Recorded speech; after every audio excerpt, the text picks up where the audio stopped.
going on tonight? We just finished up a half-hour meeting, so it's not like we're just late. We've already been here a while working. So.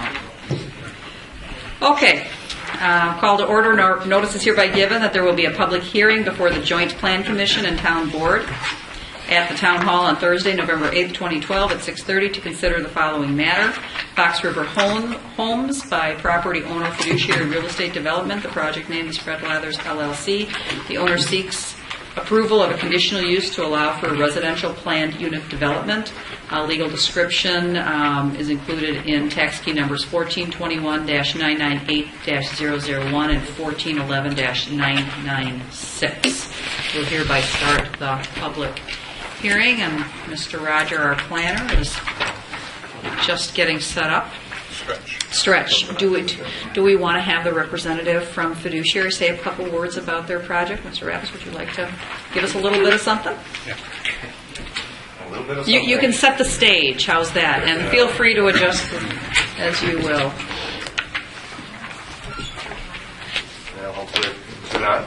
Yeah, bring it up a little higher. You're a tall guy. You shouldn't have to. You're gonna. Yeah, there you go. Next person will just have to deal with it. Thank you, Chairman Bensack. Craig Raditz from Fiduciary Real Estate Development. I think tonight, as I discussed with Planner Dupler, I think his presentation with regards to the long-time project we've been working on, worked through the land use with this board and with the county, have discussed the Fox River Homes as a very viable and we think demanded opportunity to provide a single-family condominium structure that works inside the town of Waukesha. Thanks for working with us on some of the amendments to the ordinance in order to be sure it was very clear. And there's a process that's still sitting over at the county. But specifically with tonight, Mr. Dupler and I talked about, he'd explain kind of the process, and again, I'm available for questions anywhere along the line. Okay. Sounds good. Did that get stretched long enough there, Roger? Yeah, okay. Perfect. All right. Do you want to turn off that final set of bank of lights? Do we know which one it is? I turn it on. Oh, perfect. Thanks, Mike. And we won't have to flick through all of them to figure it out. Nope. Other side. Nope. There you go. Perfect. Thanks. I apologize, the slide is a little bit dark. But to start off the process so that both the Planning Commission and Town Board and the audience understand how it works with the Plan Unit Development mechanism, is that the developer is asked to submit a yield plan that illustrates what the potential lotting would be with lots that conform to the actual zoning district. In this case, we're talking about a rather large parcel of property that has already been changed in the comprehensive plan, and the appropriate zoning district area to match that comprehensive plan change is R1. R1 are typical 150-foot wide lots that are at least 1 acre in size. What you see here being displayed is the yield plan that was drawn by the developer that illustrates their maximum achievable density given those zoning district standards. What is exhibited here is 150-foot wide lots that are deep enough to constitute 1 full acre each. They're all accessed by public roads. There are 37 on the east side of the road, and there are 9 on the west side of the road that are achievable legal lots as an R1 lot. The 2 cul-de-sacs on the west side of the road conform to the town standards for the road design. Their access, at least the northern cul-de-sac, is lined up with the access to the east side of the road as well, so as to limit the number of curb cuts into the road, into the river road. If you give me a second here, I'll go back now to the concept plan that was drawn.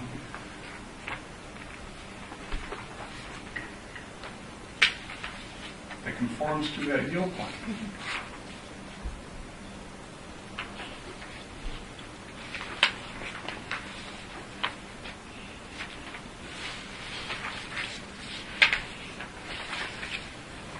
So this concept plan takes those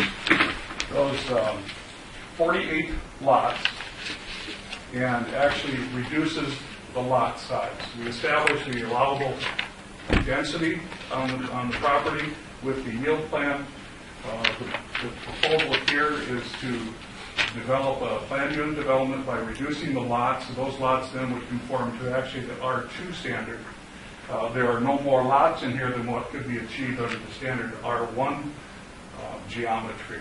There are 36 lots on the east side of the road, and because this is all one aggregate site, a dozen of those achievable lots are transferred then to the west side. On the west side of the road, they'll be developed as single-family condominiums.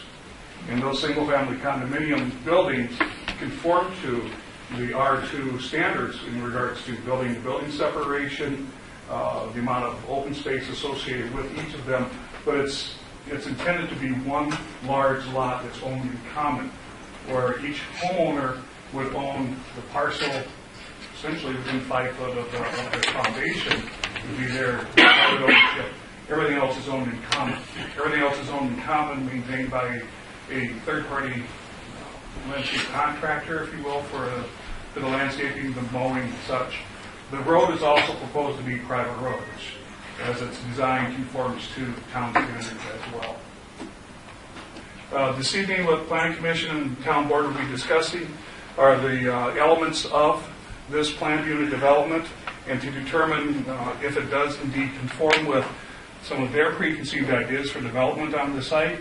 My job here is to assure them that what has been proposed does conform with ordinances as they exist, or as we have recently modified some of those ordinance requirements, so that this can be achieved. So, any questions? I'll be glad to direct to the chairperson. This is the part of the public hearing, so, we will convene as a joint public meeting with the Plan Commission and the board after this. This is the chance for the public to speak and be heard, and invite you to come up to the podium and give us your name and address and your comments.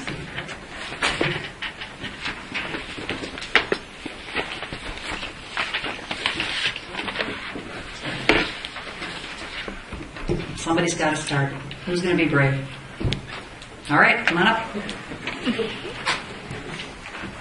Name and address for the clerk, please, and if you could speak slowly enough that... Or can I speak from here? Right in that microphone, right over here.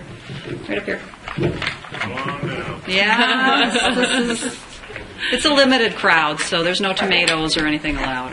We're good. This is a crowd. This is a crowd. Why don't you... Okay, my name is Janie, Janie. Janie, we're going to have you talk in there. First, we got to pick it up on the recorder, and second of all, we want the audience to hear you, as well as us. Thank you, Craig. Name, Janie, Janie, last name spelled Maier. And address. Cell 52, W26555, Foxvale Court, Waukesha, Wisconsin, 53189. Thank you. Okay, my question is, the watershed is from this project.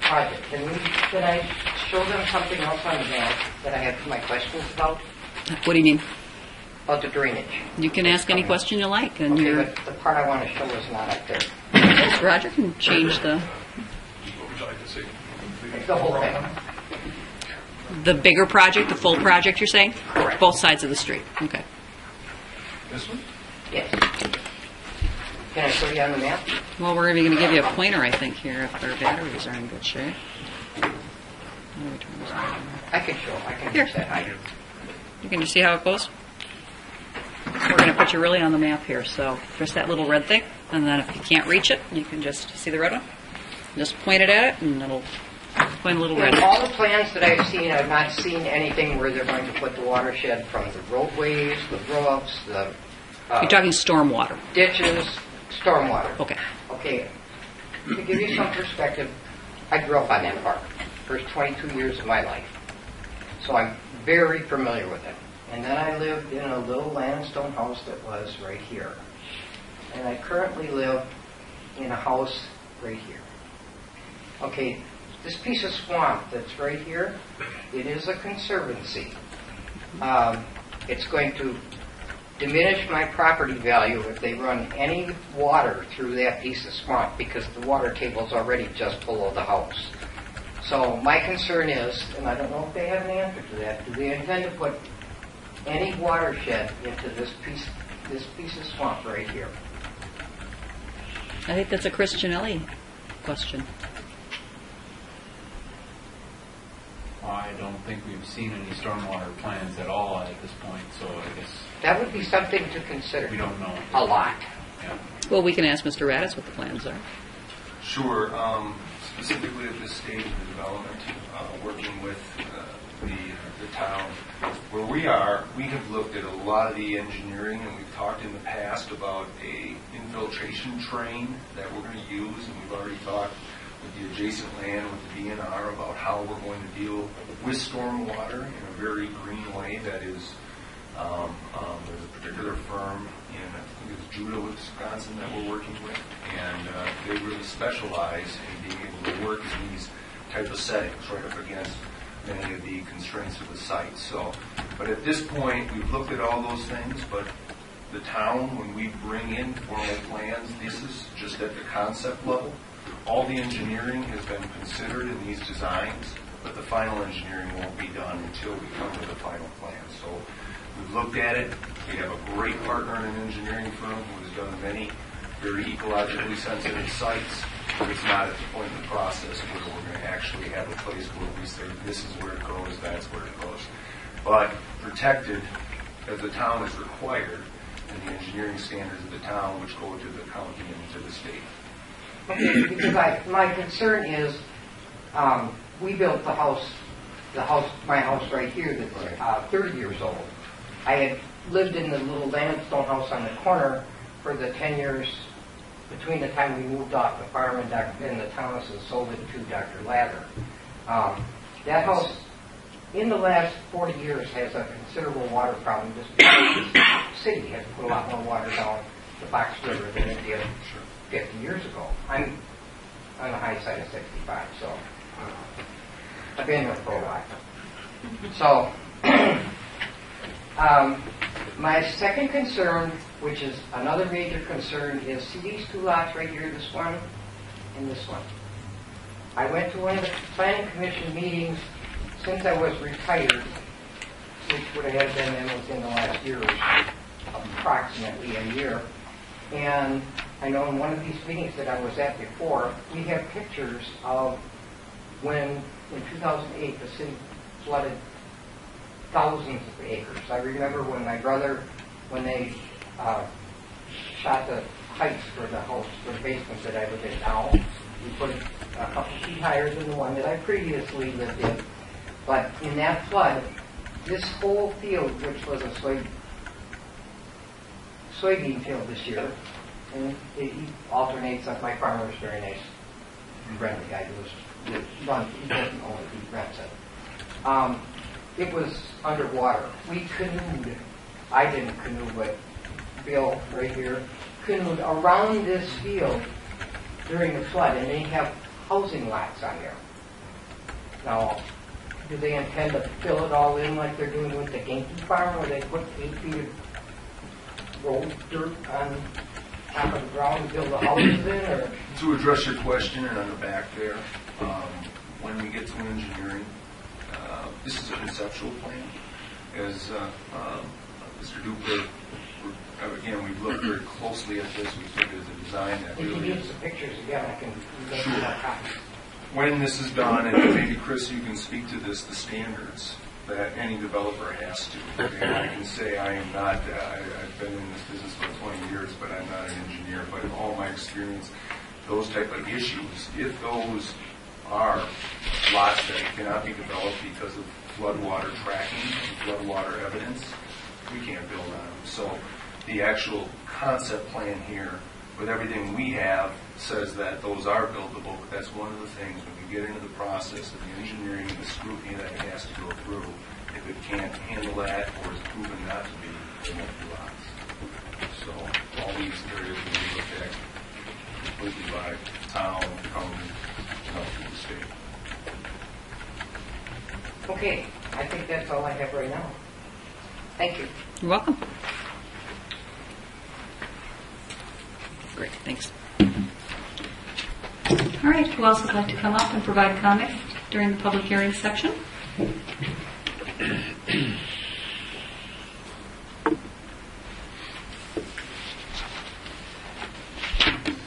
I will read the letter that has been signed by 1, 2, 3, 4, 5, 6, 7, 8, 9, 10 families.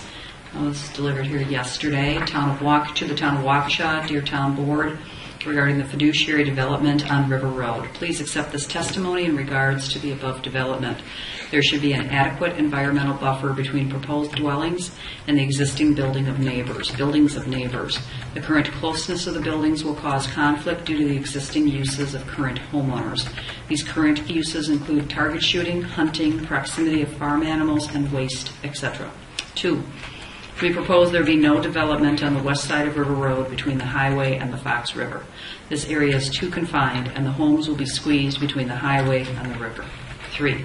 The entire development consists of too many homes. The greater number of homes, the greater number of negative impact to the area, including a higher cost for services like fire, policing, road maintenance, etc.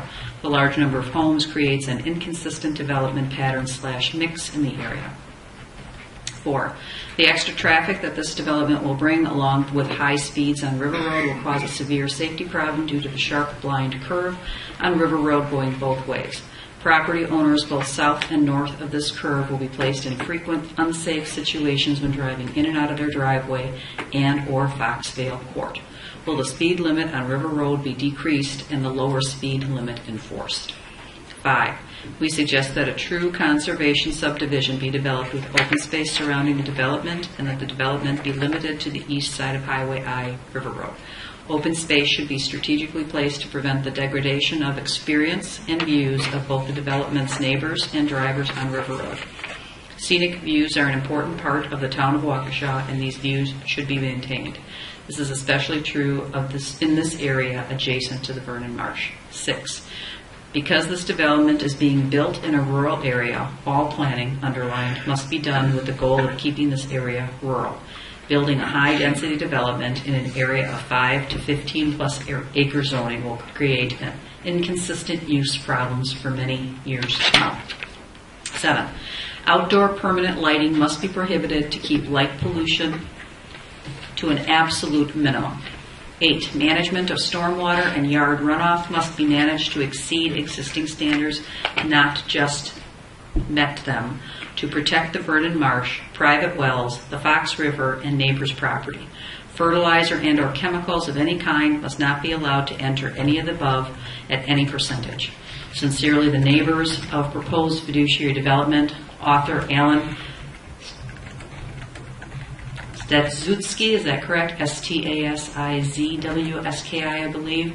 South 52, pardon? Thank you. South 52, West 26415, Foxvale Court. W. Gene Caution, Coshun, West 266, South 5785, River Road, 5185, River Road, excuse me.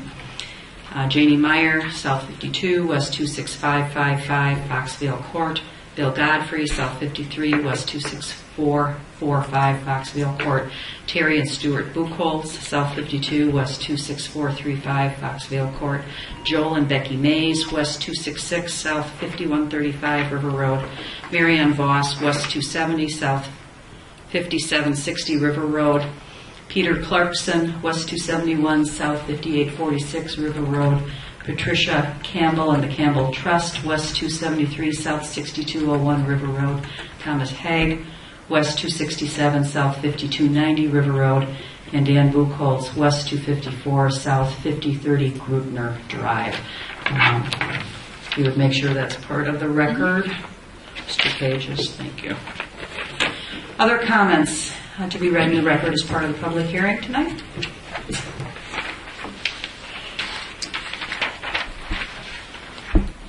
Maybe 3 calls. Second call. Anyone else interested in speaking as part of the public hearing this evening? Last call. Any other comments on this issue as part of the public hearing? We hereby close the public hearing on this matter.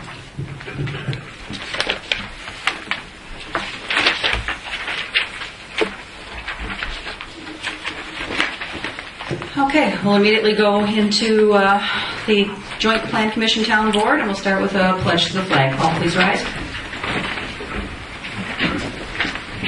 Pledge allegiance To the flag of the United States of America and to the republic for which it stands, one nation, under God, indivisible, with liberty and justice for all.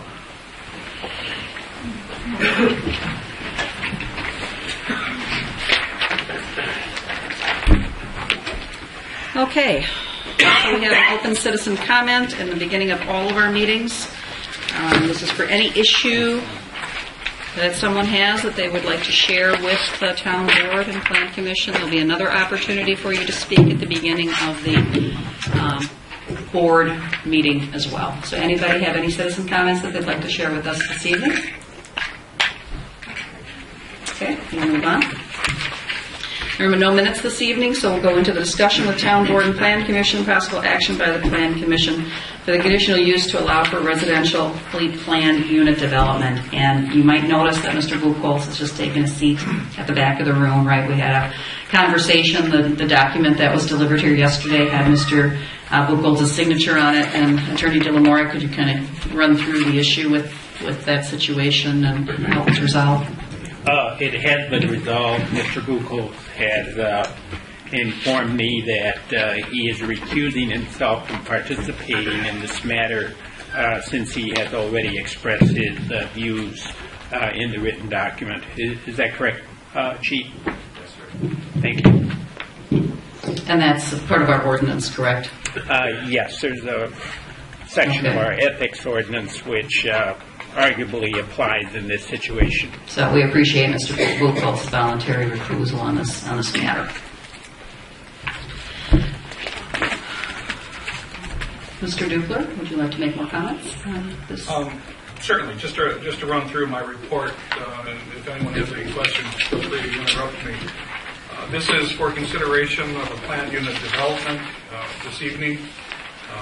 In order to achieve the planned unit development, it's necessary for the property to be rezoned from A1 to R1.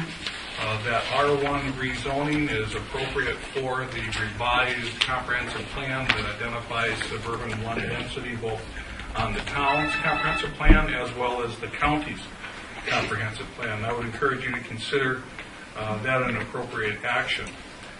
In February of 2009, those land use categories were changed. In the interim, the developer has been working on this concept and done before this body at least a couple times. They're at a point now where they'd like to proceed and begin planning for construction on site in the spring. They produced a yield plan in compliance with our revised PUD ordinance. That yield plan identifies 37 lots on the east side of the road and 9 lots on the west side of the road that are achievable with R2 standards. By implementing the PUD process and changing the underlying zoning to R1, they are asking for your consideration then to implement the R2 standards to further reduce the lots but maintain that density that's achievable in the R1 standards as indicated in the yield plan. As I mentioned before, all of the lots are accessible by public roads. They all conform to the 150-foot wide by 290 depth and therefore are considered an acre in the yield plan. With the number of lots that are achieved in the yield plan, 46, they are, by the new ordinance, actually entitled to a 10% bonus, which bumps the achievable unit count for the entire property up to 50. They're only at this time proposing 48. That 48 was a number that was derived from deliberations with the town and the county the last time they were at the DRT meeting, I believe, and immediately preceding the change to the comprehensive plan land use designation.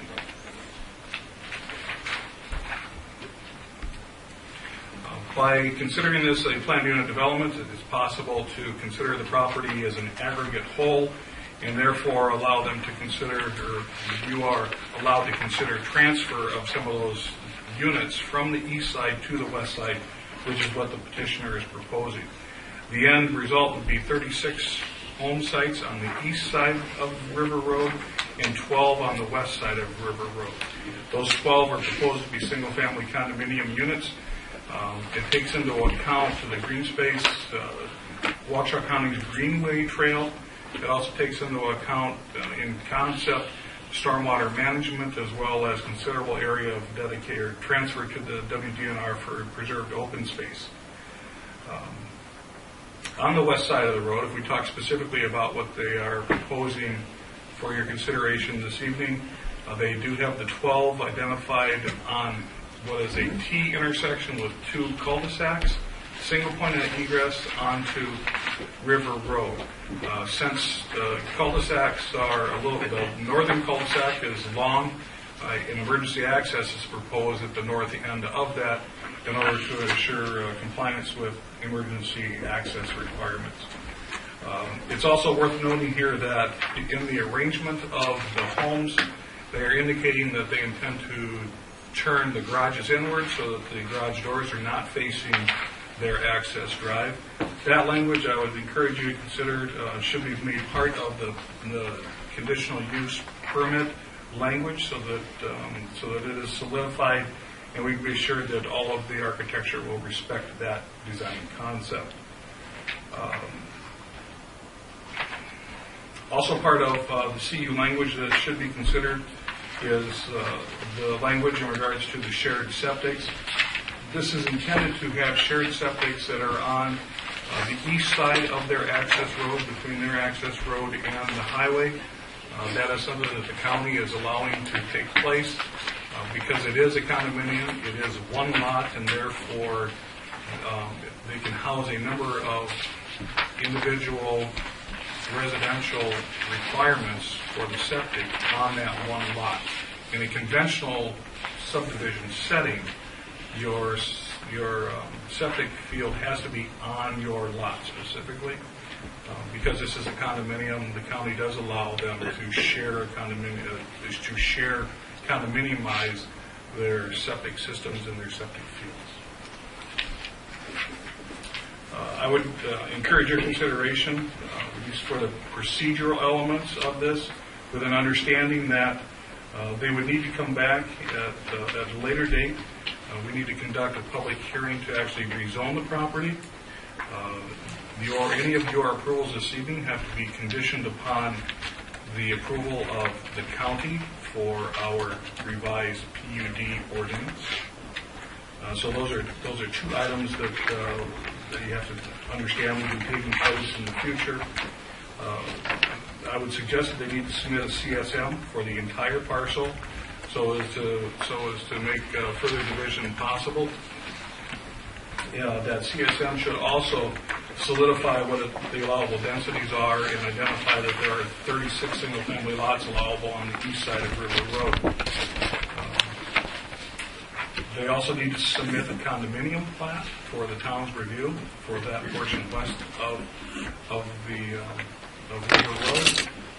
They need to submit full documentation for the entire property, road layout, engineering, landscaping, architecture, particularly on the west side of the road, maintenance agreements for those septic and private drives, and understand that a future preliminary plat would be entertained by the town for further development on the east side of the road. I know that's an awful lot to run through in such a short period of time, but we've seen it. This is probably the 3rd time that we've been for this concept. I think Planning Commission might want to consider the comments of the residents that were voiced this evening. Is there a concern about maintaining views from River Road towards the river valley? The town has no documented plan for view shed protection. It's certainly within the petitioner's rights and the property owner's rights to ask for your consideration for this PUD without giving consideration to those views unless there's something documented. But you can certainly share your opinions with the petitioner at this time. Questions? I'll ask a simple one, which isn't clear to me. With what we're considering this evening, and it's agendized as a conditional use to allow for residential planned unit development, strictly that. That's how it's agendized. We are not by any potential approval tonight agreeing or acquiescing to a specific number of allowable sites. That should be your primary purpose this evening, is to determine whether or not, in your opinion, this conditional use should move forward with this proposed density. My explanation to you is that they have documented or illustrated that they are in conformance with density requirements for our new PUD ordinance and in compliance with the agreements that were made with the county last year in regards to 48 units. But until some of the additional stormwater and planning is done, that potentially would change, those densities. Right, you are establishing a maximum density. So simply a maximum density, but no, my question was, are we guaranteeing anyone a specific number of lots? We are guaranteeing a maximum of 48 if they can make it work. If they come back and find out that soils are not appropriate for septics or something like that, or high groundwater, then they're going to be in a bind. So the answer is no, we are not guaranteeing them anything. It is simply a maximum based on further development. We are establishing a maximum density of lots. Okay. Thank you for that clarification. Questions? Mr. Fisher? I have a question on your report, Mr. Dubler, that maybe be clarified. I didn't quite understand it, but on the second page of your report, I see in a couple of places there the recommendation and procedural step is just to move forward is to rezone it to R1 single family residence district. And then on the first page, under the conditions planning and development rezoning, it says to facilitate this project, the town is asked to consider rezoning of the property from A1 to R2. Can you explain that to me, or is that... Sure, I can explain that rather easily. I didn't proofread it well enough because that should be an R1. Okay, We're actually being asked to change it to R1. The R2 comes into play by utilizing the mechanism of the planned unit development. Thank you. Thanks for the catch, Mr. Fisher. Other questions? Yes. Can the applicant detail for the town what the amenities, the public improvements will be that will benefit the town in exchange for the town exercising flexibility and allowing PUD development? And the reason why I ask that is that in most communities there is a relaxation of normal standards. For example, here, as has been shown with the yield plan, theoretically you can achieve a certain number of units, but what I understand your proposal to be is that you want to shift some of the units to the west side, and you want relaxation of the spacing with regards to the units on the west side, and some reduction of the obligations with regards to the road improvements. Am I correct in understanding your proposal? Generally, the questions you ask, I think you are. Okay. I kind of see it differently on the use of a PUD. I think yours started with the question of why should we do this, basically? No. What are the benefits for the benefits? town? Oh, yeah. What are the benefits for the town?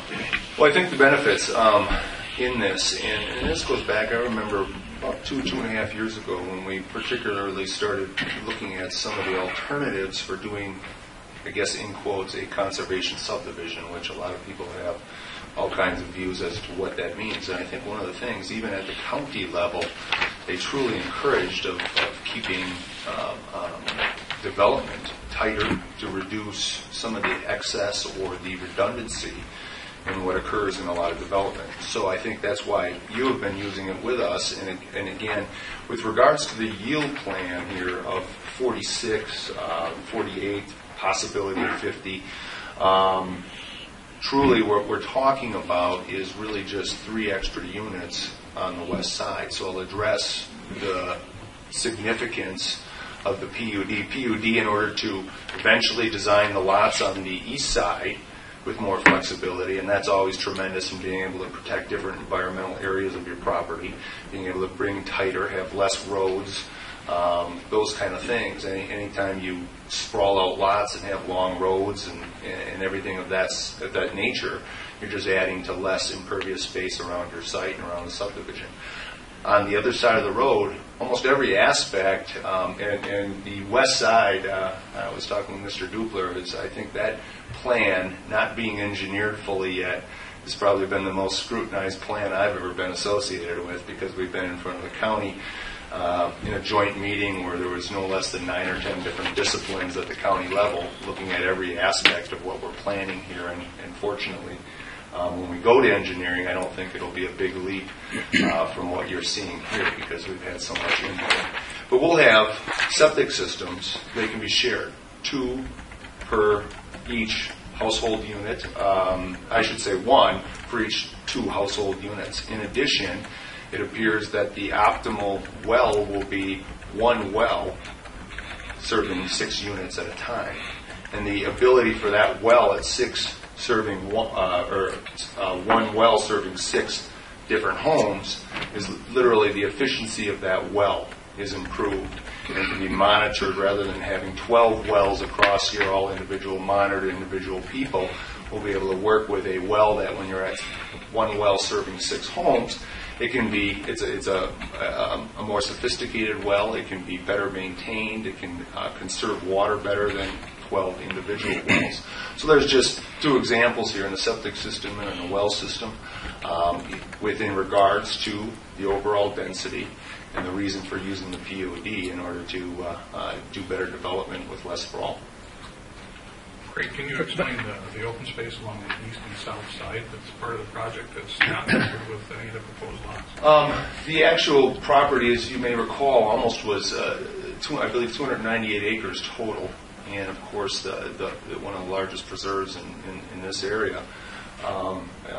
We're adjacent to it, and about a year and a half ago, sold off 190 acres to the DNR for adding to the marsh. And specifically, when we were in discussions eventually that when we developed, we would re-engage them with those areas between the conservation subdivision and those areas. That's what I talked about with the infiltration train, of looking at different methods of which we can absolutely be in harmony with everything around, look at bringing in walking trails where acceptable to the DNR to be accessed for the people living there and also for the public.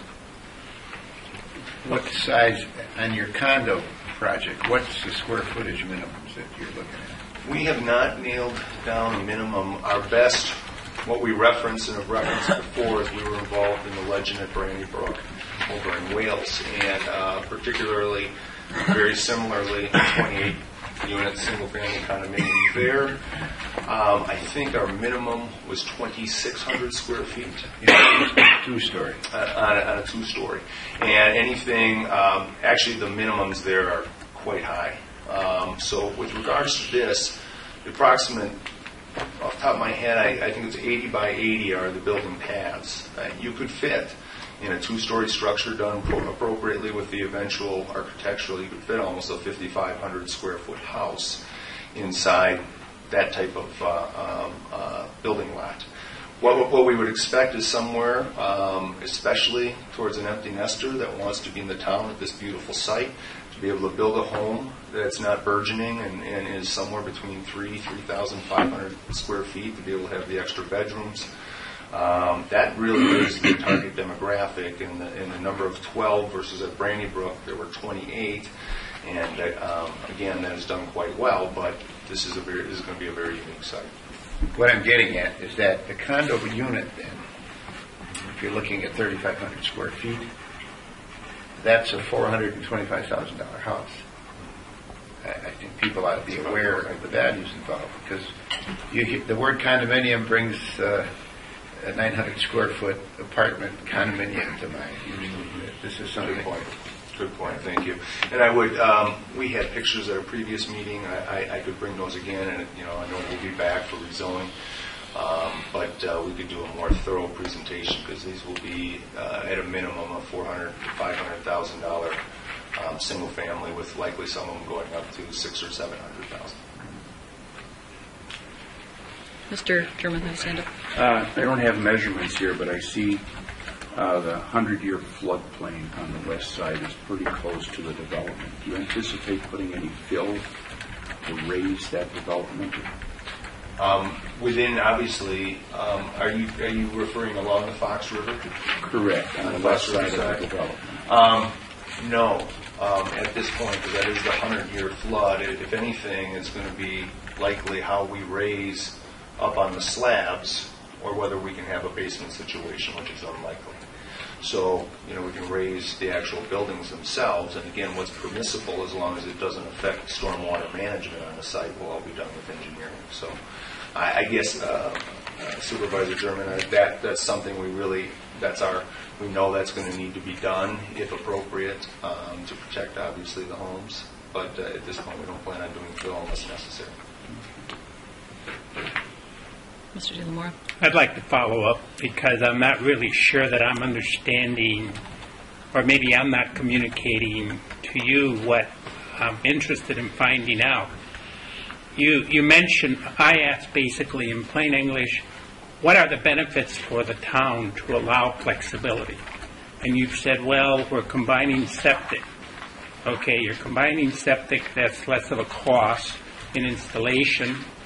And you're combining septic because if you had the normal distribution on the west side, you wouldn't be able to have that kind of density. Is that correct? If we were to, on the west side, we would not be able to put 12 over there instead of 9. Right.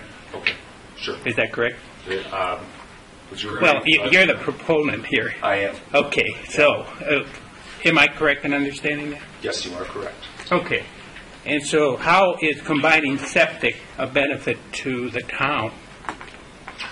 Okay, understanding specifically, I think it's important to understand all the positive conservation things. If it's not positive for the town to have septics where there's better monitoring, they're together on one house, I think that would be a difference of opinion. Wells, the water coming into the units, in order to put all those together inside one well and not have 6 different for conservation reasons, and be able to more effectively monitor the water. I would say that's a positive. Monitor the water into septics. We're talking about septics. Correct. Okay. Okay, now that I understand your question, yes. Attorney DeLamora, is you're asking, why should the town do this? Why does it benefit the town? Right. Okay, and from my standpoint, I would say we have worked very hard in concert with the town and the county over the last 2 years, come up with a plan that we believe is extremely desirable, that will bring homeowners homes that likely will be in that $500,000, $600,000, $700,000 range. Being able to produce those will provide more tax dollars to the town of Waukesha. I think that is a great benefit. So you're saying that the fact that you're going to have a higher value development is the benefit that you're bringing to the town? Yes. Okay. Typically, when developers do a PUD, not only do they bring great benefit, but they also bring amenities to the community. Now, you made reference to the fact that you've sold land to the DNR. And is it conceivable that you're going to sell additional land to the DNR? Not that I'm aware as of. part of this? Do you have in mind the location or the extent of any trails or any nature activities at this point? Not at this point specific. One of the things we've talked about, certainly extensive trails through the west side and on the east side, trails that go through. As Planner Dupler pointed out with regards to the county, at the county level, the greenway right along Fox River, providing the easement in that area in order to have the bike trail. Access, of course, all access to the river for public needs to be available. In addition, all the lands to the west of the Fox River, donating for conservancy. So those are some of the areas that, as part of going through the plan, we have agreed to donate those excess areas in the area for the trail along the Fox River. Are you proposing to underwrite the costs of the development of those trails as part of your PUD? We are not. Would you consider that? I'd like to take that back and consider it with my partners, if that's what you're asking us to do. The land that you're donating for the benefit of the county, that's not land that you could develop in any event, is it correct? Is that correct? There are some areas where we could certainly be bringing these condos closer to the river. So it would make larger sites and a little bit more green space that was actually owned by the condominium. But specifically, I'm not aware of any other benefit, no. And are you contemplating any public access through the western portion of the development? Absolutely. For the public? Absolutely. It And must. what- In fact, the riparian, in order to be able to access the Fox River, this whole area will have to have areas where the public can go straight down to the Fox River from River Road. Will there be a provision for parking for the public? We have not considered that in this plan, no. Have you made any provision for, I don't know if you can do it, boat launching or anything like that? No, we have not. Okay. So you really haven't looked in detail at what amenities you could give the community in addition to We have not. the additional tax revenue? Correct. Okay. I was just trying to Sure. clarify my understanding. Absolutely. Thank you. You know, my answers were along the lines, as I just shared, with regards to holistically, specifically on something that the community needs or wants to transfer 3 units inside a very positive plan and a conservative plan like this. No, specifically we did not. Thank you. Sure. The conservative, maybe I'm missing something. The conservative part is the 2 lots because the maximum density is 50. Is that correct, Roger? On a standard layout. So is your definition of conservative the 2 lots that you're giving up? Well, I was just referring to the PUD area, not the overall density across the whole parcel, which is Well, what are you giving up? Then my question is even, I guess, more specific. Then what are you giving up there? Because if I'm understanding the layout that you would be allowed without the POD, it would be 9 lots on the west side. Correct. That's exactly. So we're talking about 3 lots on the west side that we're proposing would be in this condominium style development. Again, it is a transfer using the PUD in order to do that. If there's something specifically that you're requesting as a town, we would like to be aware of that. I just want to understand your comment. Your comment was we're providing here conservation, or what was the word that we just used, that you were basically giving something up, and I don't see that you're giving anything up on the west side. I see that you're gaining on the west side. We absolutely, we are gaining in what we believe is going to be a very, very fine subdivision on that west side of the road. We are going to hopefully gain 3 homeowners that are part of the town of Waukesha at $500,000 apiece. So that's where specifically from a benefit standpoint, obviously why we're going through the PUD on this process is in order to be able to do that. Correct. The comment that you made was that you were doing a conservative development on the west side. So how do you define that? Your comment was we're doing a conservative development. I'm sorry? I'll rescind the comment. Okay, so I didn't mean talking about it. I'm just saying is conserving some of the things I talked about with the septic system and with the water are good conservation practices. And we can take 3 lots across all of this area working together, put them on this side of the road, part of this development where we think there's going to be the most value for ourselves and for the town. And I think we're going to do some good planning techniques that I think anywhere from the county on down to previous comments that have been made here, I think are really positive. That's the extent of my comments on that. Okay. Other comments or questions? Yes, Mr. Leska. 2 questions. Sure. That 198 acres that was sold to the DNR, is that all bordering the river Is it between the river and River Road? Oh, actually, no, sir. It was everything else that is down here. I'm losing my direction here. Southeast. Southeast. Thank you. Yeah, it's all southeast. Yeah, it was everything southeast. There were East side of River Road. all east side of River Road. Yeah, there were some uplands, and then the majority was lowlands, wetlands, floodlands, and so forth. You know who owns the west side of River Road between the River Road and the river? Between I think he does. between the road and the river Yes, on our parcel. They do. We do. you do. Is there any plans for that at some point? Right here. This Lot. is- No, you mean south of there. Oh, south of there. I'm sorry.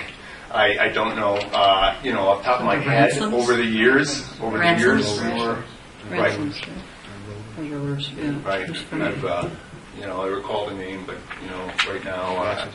I think there are 20-acre minimums there, aren't there? Isn't that 20-acre minimum lot density or zoning there?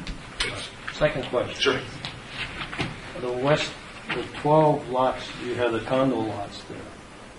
Am I to understand if that reduced to 9, you could have individual septic systems for each and every one of the 9 units? No, they would be able to be on combined systems. They would be shared also? Yes. I think I attended the county meeting, and I think that there's certainly a density issue related to the area available for septic there. I think that's part of it. So I think the combining, although certainly you're going to represent that that's a good thing, it is also a good thing for planning when you're trying to increase density.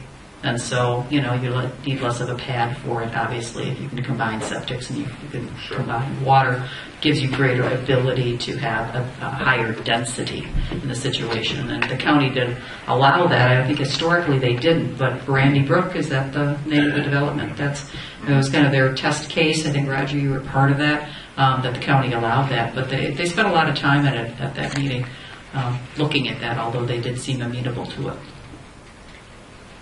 Thank you. Further questions?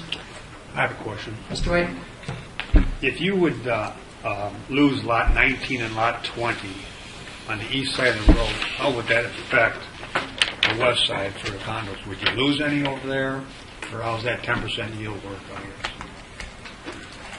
I would turn to Roger on that. That's more of a policy. If it's determined that those areas are not actually buildable, if we have flood conditions that would prohibit the homes being realized there, it would impact the yield plan. What was illustrated on the yield plan, I believe, actually were 3 lots up in that northeast corner. So if it's determined that those are encumbered by flooding conditions, that knocks 3 off the yield plan right off the top. It would be how many off Off that? of the 50 though, right? It would take 3 off of their yield plan. They have But off achieved- of what starting They've point? achieved 46 with this yield plan. If these 3 up here in the corner are determined that they can't be achieved, that becomes 43 total. So this is 46. That is 46. So their maximum allowable without the PUD is 46. I think you need to define that question a little bit better. Well, I think we're trying to, define this. Why did we do this and that? These are R1 lots that are consistent with all the R1 regulations. So without rezoning and without the PUD, this is the maximum number of lots that This they is could the do. maximum they could achieve. Yes. That's okay. And that's 46. I thought it was. No, they can achieve 46 with the yield plan. They get a 10% bonus Oh, for that's the right. PUD, Oh, that's right. which jumps up to Okay. 50. Okay. I got it. So just so we're all talking the same thing. So in the upper corner on this yield plan, there are 3 lots. 3 lots, and if it's determined There's- that those are really not buildable, Right. their yield plan drops to 43, which means, given the 10% bonus, their maximum overall would be 47. So then does the shift from the 3 from the east side to the west side, they could accommodate the lesser yield plan on the east side? Am I correct? Yes, they could just take units out of so the your east side. 12 on the west would always be there. Correct. That was where I was trying to go. Yeah. I see. And so are these Sorry. are No, it these makes planned as Yeah. 1 story or 2? These will be either, they can be either, right? There's, as Mr. White pointed out, there's minimums for 1 story, that'd probably be high 2,000 square feet. And then you can do 2 stories and do up to probably almost 5,000, 5,500 square feet if you desire to. And again, when we are able to present more of the specifics of the plan down the process, we'll be able to give examples and a little sharp. I'm just curious because of the view concerns from the neighbors. Do we get to see the property? Absolutely, it's part of it. I think the tree line, but the tree line behind there, I mean, is taller than a 2-story home, or no? Behind there, in front of the river? Which would be in front of the river. Between the development and the river is a pretty dense tree line. How tall is that tree? You can't see the river. So, Right. and you're maintaining, the county's going to require that you maintain that area and it won't be disturbed. So I'm not sure what the view is there. I mean, other areas, I think, there's probably a view, but I don't think you can see the river from there. Okay. So, Question. yes, Mr. Everett. With the size of these units, are 3-bedroom, 4-bedroom, what would they be? Both of those are attainable, Mr. Chairman. Basically, each individual homeowner would come in, and again, there would be the 12 lots, and then they own, of course, the common area in common and pay for the maintenance of that and the upkeep over time.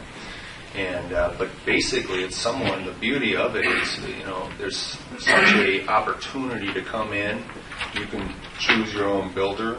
It does have to come up against standards, architectural standards that we set inside the condominium plat and association.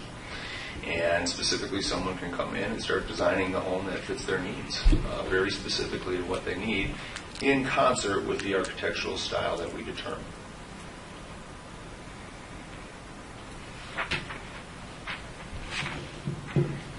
I'm still stuck on what we're providing this evening as a potential review. So if we say that we are doing a maximum of 48, but in the design, the further design of the west properties, we have flexibility in determining if that density for that 12 is not valid, that we can make it's still a maximum, we can reduce that in the future.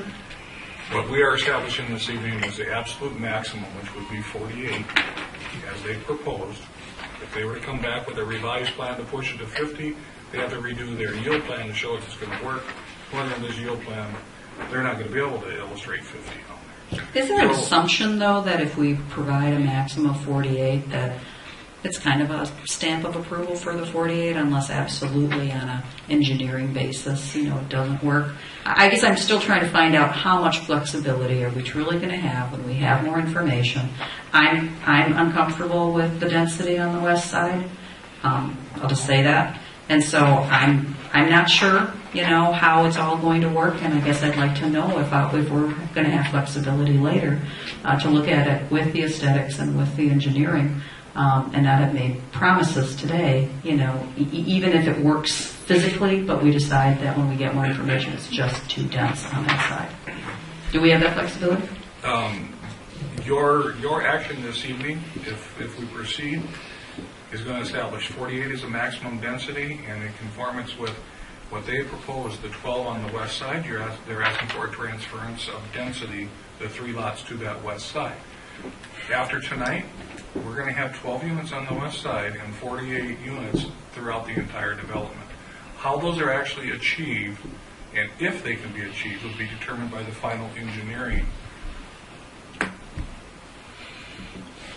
But the final engineering means if it fits, if they can prove that it fits and it works on an engineering basis, not an aesthetic basis, then they would have a right to provide those. And I guess that's really the answer. So the Plan Commission is charged with giving them approval this evening based on their concept for all of those non-engineering factors that go into your deliberation. The aesthetics, how does it feel, is it the proper type of neighborhood given this area? You've already made the commitment and established that the land use plan would change so as to accommodate R1 zoning. They are pretty much entitled to R1 zoning, and they've demonstrated in R1 zoning they can get 48 units. but 9 on the west side. But 9 on the west side. That's my problem. My problem is the bump of 3 on a very, relatively small piece of an important piece of this property. I mean, I could certainly support maybe 10, but I'm having a real problem with 12, and I guess I'm trying to figure out if this is the time that I have to say my piece. This is the time? It sounds like it. So, I mean, that's just my personal opinion on it, but that's what we're here for tonight, and I just want to make sure we're all understanding. It's kind of an unusual situation, first time through a PUD, so you get the benefit of getting our knowledge base set. So, yes. How many acres physically on the condo project? I believe it is 15. Don't look at me. Okay. Don't look at you. And the reason the numbers are moving around is just because, the county dedication in my head, I know there's 32 on the west side. I know there's 32 acres on this west side, including what's across the Fox River, which is obviously, Right, but I just talking about the condo part. On the condo part, that's where I think I'm all the way, and I count that all the way, down to the river. Side. On that side there, 32, I think it is about 18 if you include the greenway area. So you're asking for 12 houses on 18 acres. Forget the litigation, the legal part. Yes. Well, most of this township is zoned with 1 acre lots. Right. They're not on the river. I guess that's the difference in the conservancy and floodplain. Well, but that's in excess of their property. No. Well, specifically, the planning of this on the Mount acreage versus the original Brandy Brook that we keep referring to, because it is, I think, the best example, and we were involved in it and know it. With 18 acres over here, I mean, that open space, albeit it's right there, is so integral. It's part of that thinking, and that's the way I do think. And when the property was originally 300 acres, and I realized the DNR has taken the rest of it, and we did sell it to them for the Conservancy. But I look at this site, and that's what I see. You're taking 18 acres, and again, I'm approximate, maybe it's 16, but I think it's toward 18 if you go to the river. You have 12 homes. So yes, it is 12 homes. I think the siting, when you see it and when it actually occurs, it won't be as dense or together as you think. I think it will work very well with Brandy Brook as our, again, Brandy Brook's even wider, or less, not quite as wide as what we have here. So it is about 1 unit per 1.5 acres on the east side, east side of the river.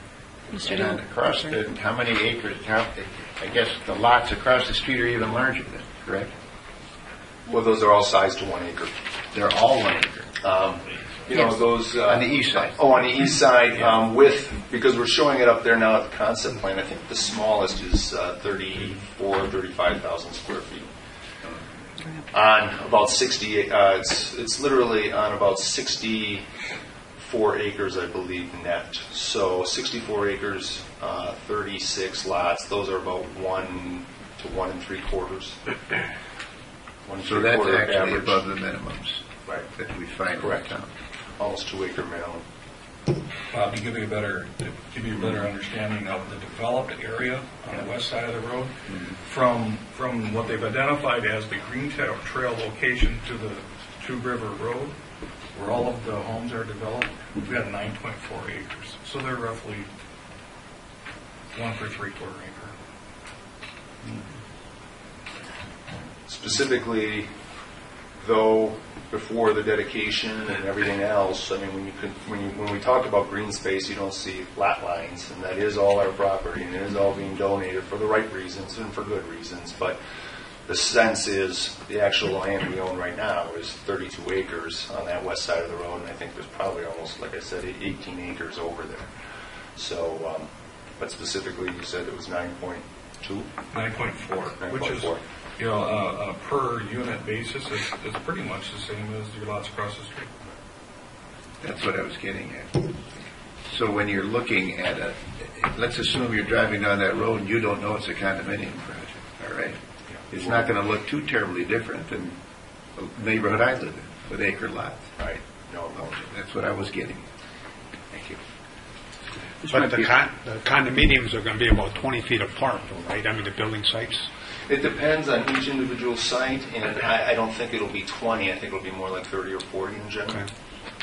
Mr. Gilmore had a comment? Yes, hand up. I have had the good fortune of being on the Legends Golf Course, and I have seen the condominiums that you have installed, and I think that you've done a first-rate job there. And the homes are beautiful, they're well situated. The reason why I'm asking you these questions is that, in a sense, while you may, in your mind, envision similar homes, the site is very different. As I understand the Legends, it's basically flat farm land. There's a roadway directly behind the homes that you have built, and the homes view onto the treacherous fourth hole going back. Correct.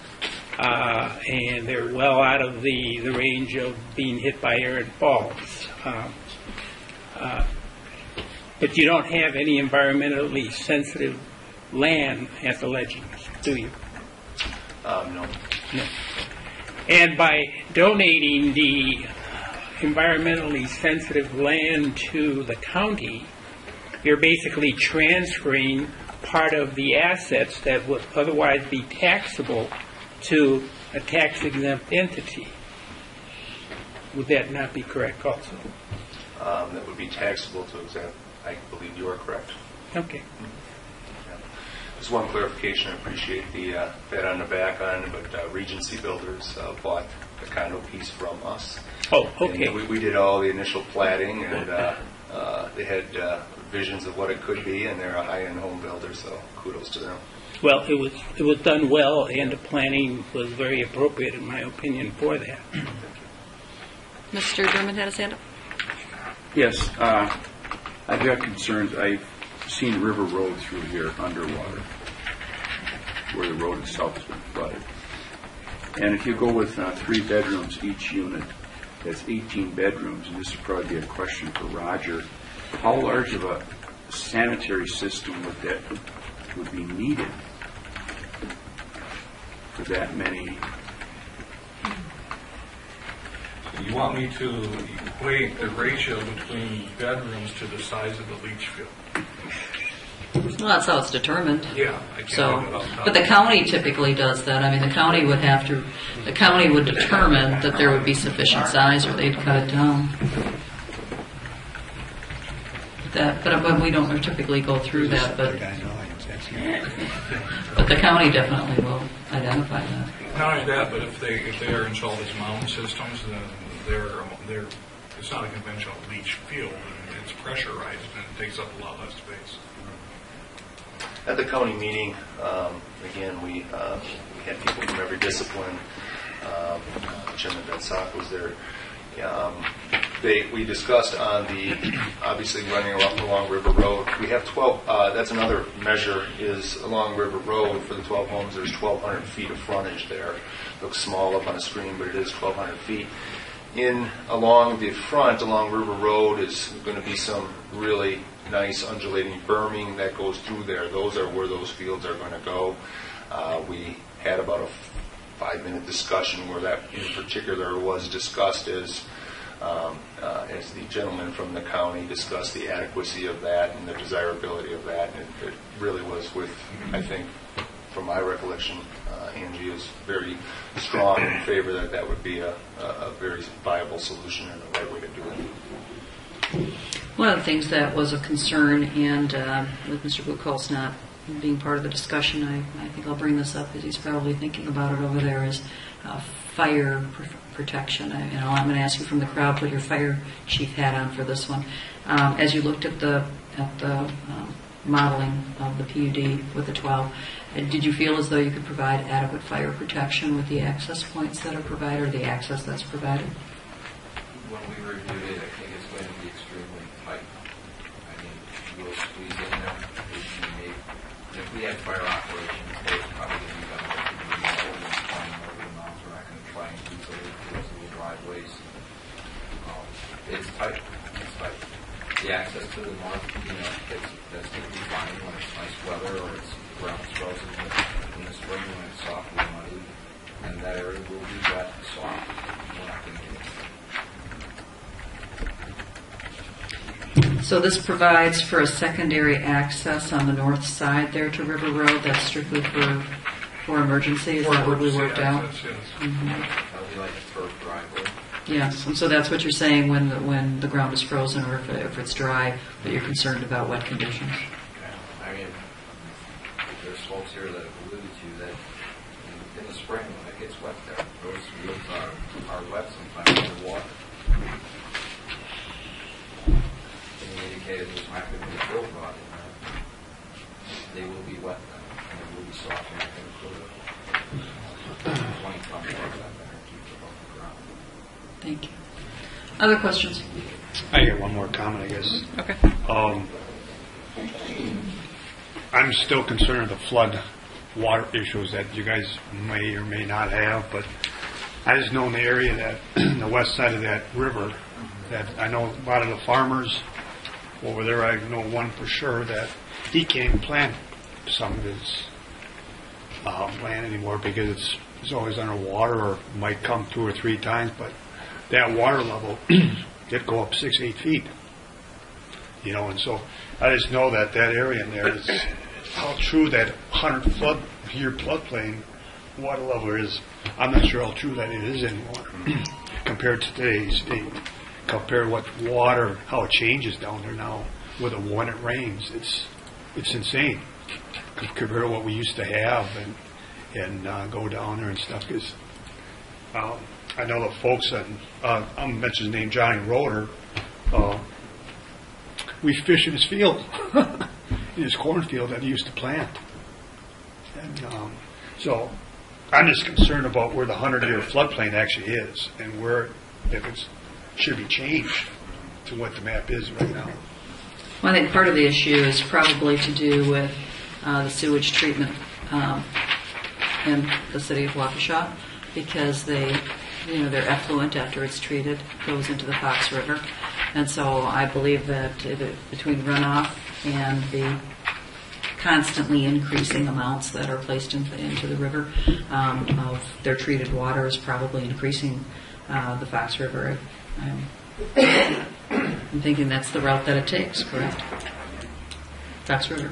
So if they were to achieve Lake Michigan water, then you may see some drying of that area. I'm not sure, but I know people have talked about what the Fox River is going to look like, because now it's gotten used to having that kind of flow, and that flow wouldn't be coming into it anymore. And how would that affect?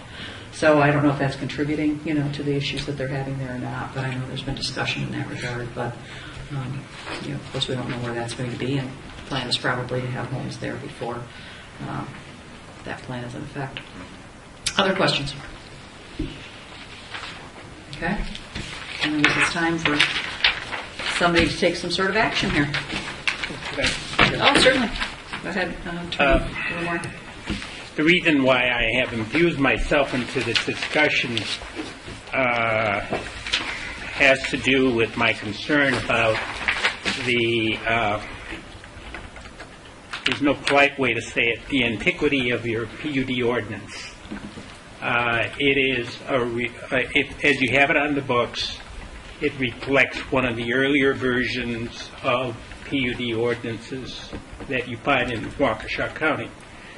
And from the standpoint of flexibility for the Plan Commission and for the board, and certainly for the developer, it's a good one in that it does provide that you basically can, if you establish a PUD, it does provide that there shall be no specific lot size, offset, setback, minimum open space per lot required within a plan unit developments.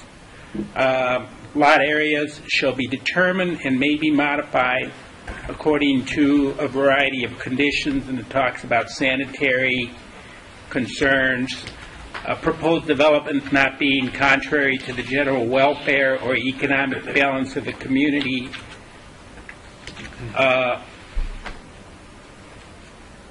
However, what you have before you tonight is a request for approval of a conditional permit. and you're basically establishing potentially the maximum number of units that can be developed. And my questions were geared to basically get at the kinds of concerns that I think should come into play in evaluating whether you're going to grant conditional use. In other words, fleshing it out. I think in fairness to the developer, he's done a tremendous amount of work. In reality, you have a developer before you that has an excellent reputation in the development community, as far as I know, in the metropolitan area. But in terms of making a decision whether you're going to give them a green light to go ahead as a PUD, I really don't think you have enough detail here.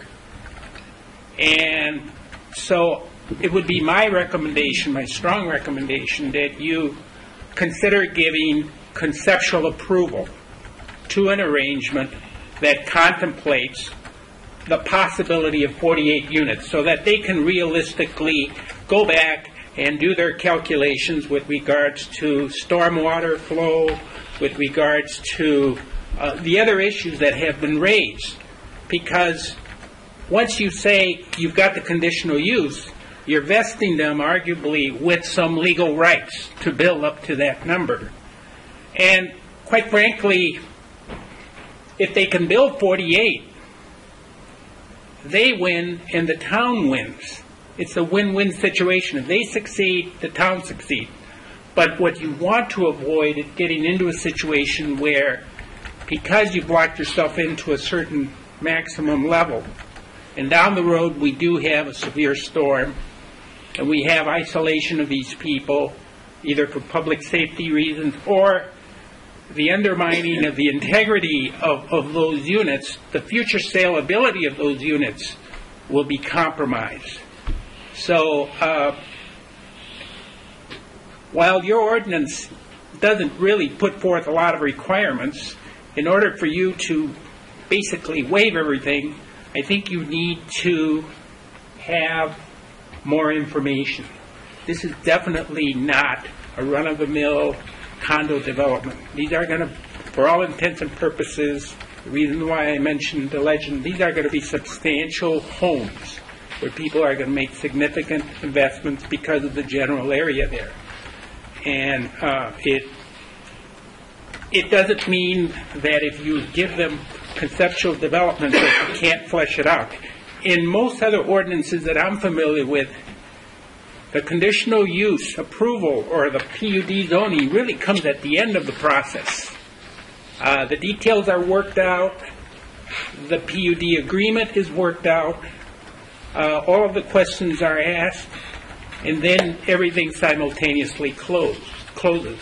I think that given the foresight that they have had to deal with the county, conceptually, I think the county would have a difficult time backtracking on the affirmative signals that they have given the developer and us about the possible maximum that you're considering. So my recommendation to the Plan Commission is that they consider making a motion to give conceptual approval to conditional zoning at 48 units, with the understanding that that does not bind the town to grant that, to allow the developer to then invest the money that it will take. It is a costly proposition, but it's necessary for you to basically waive all the conditions. And the developer basically has a complete slate here with regards to the broad language that the town ordinance has. There is a lot of flexibility there. Your reaction as planner, Mr. Duper? I see no reason to take issue with anything that Hector has brought to your attention. Yes, typically a conditional use, and this is something that could be considered in your motion, is that the conditional use is approved to be contingent or simultaneously approved upon the final plans being approved, as Hector pointed out. Many ordinances are written that way. We have the flexibility to exercise that procedure in the town with our current ordinance. Okay, May I approach on one thing? certainly. Thank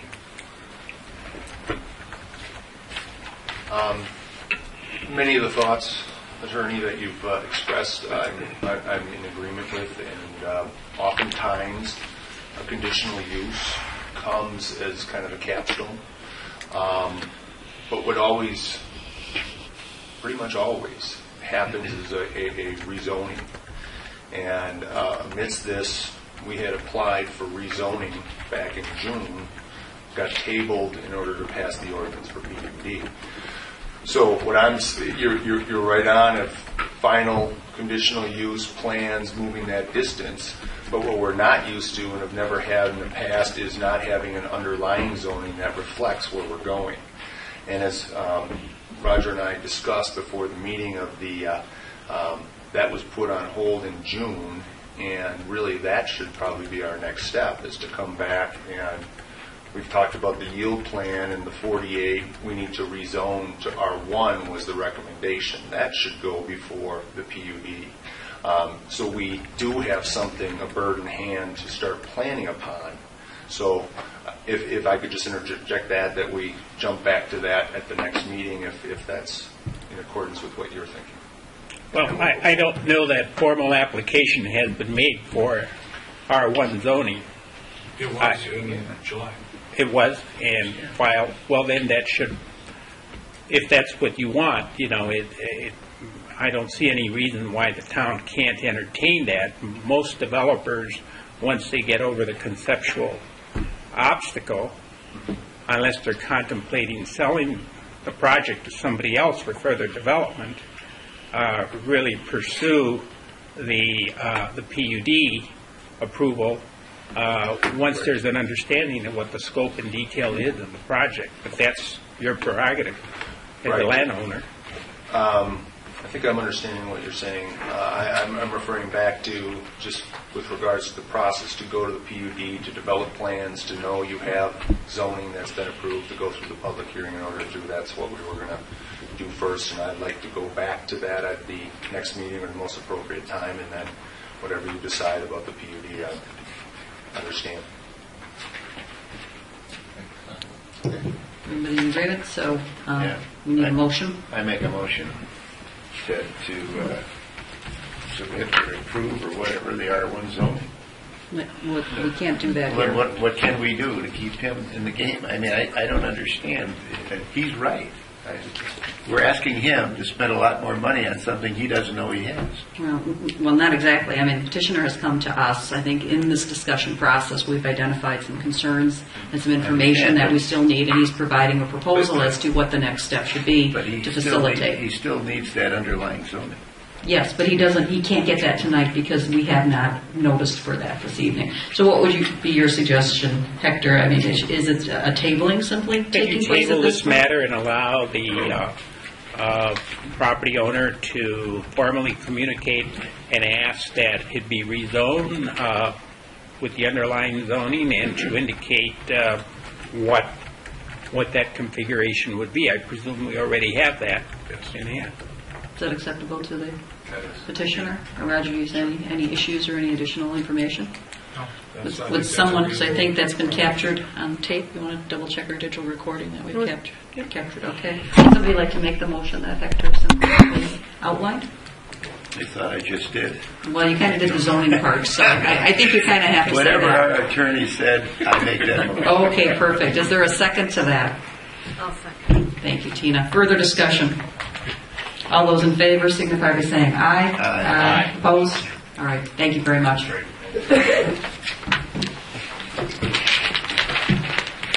All right. Terrific. Discussion and possible action. Site plan and amended business plan for Dwayne and Gemma Lyman-Walter. Are they here this evening? Yes. Yes. Oh, back in the back. Who's coming up? Oh, Dwayne's brave. All right. South 16, West 22255, Arcadian Avenue, Neighbor Farm Grill, of course. Tax key WA key 1297-970-01. Thank you for coming in. Mr. Dupler.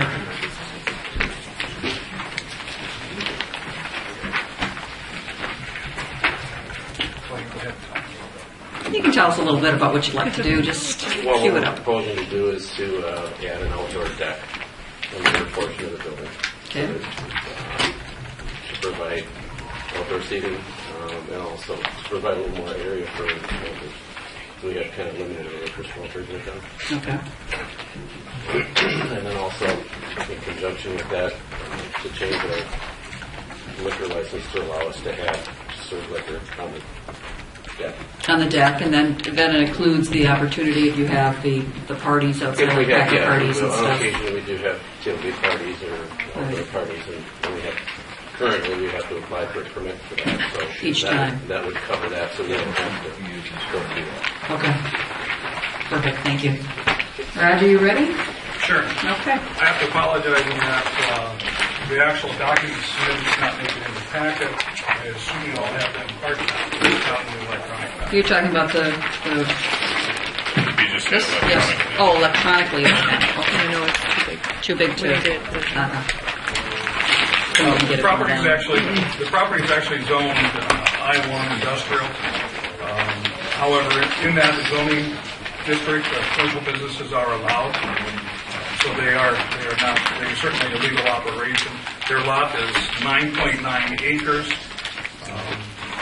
Their existing floor area is only 0.06, so they've got a rather small building on the rather large. What's the size of the acreage? 0.99 acres. Okay, I thought you said 9 acres. It may have, but Okay, just want to make sure because 0.9 and 9. Dwayne just got really excited there for a second. Right, we just gave you 8 acres. What the heck? That town board, they're you great. can pay taxes on it. Yeah, that's okay. I could have a party lot. So they got a relatively small building on a full acre lot. What they'd like to do is incorporate a deck. Use that deck is only 480 square feet.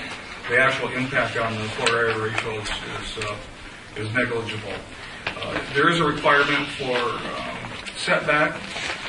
Here we have the situation on this lot is the front of the lot actually faces to the north, which is Greenfield.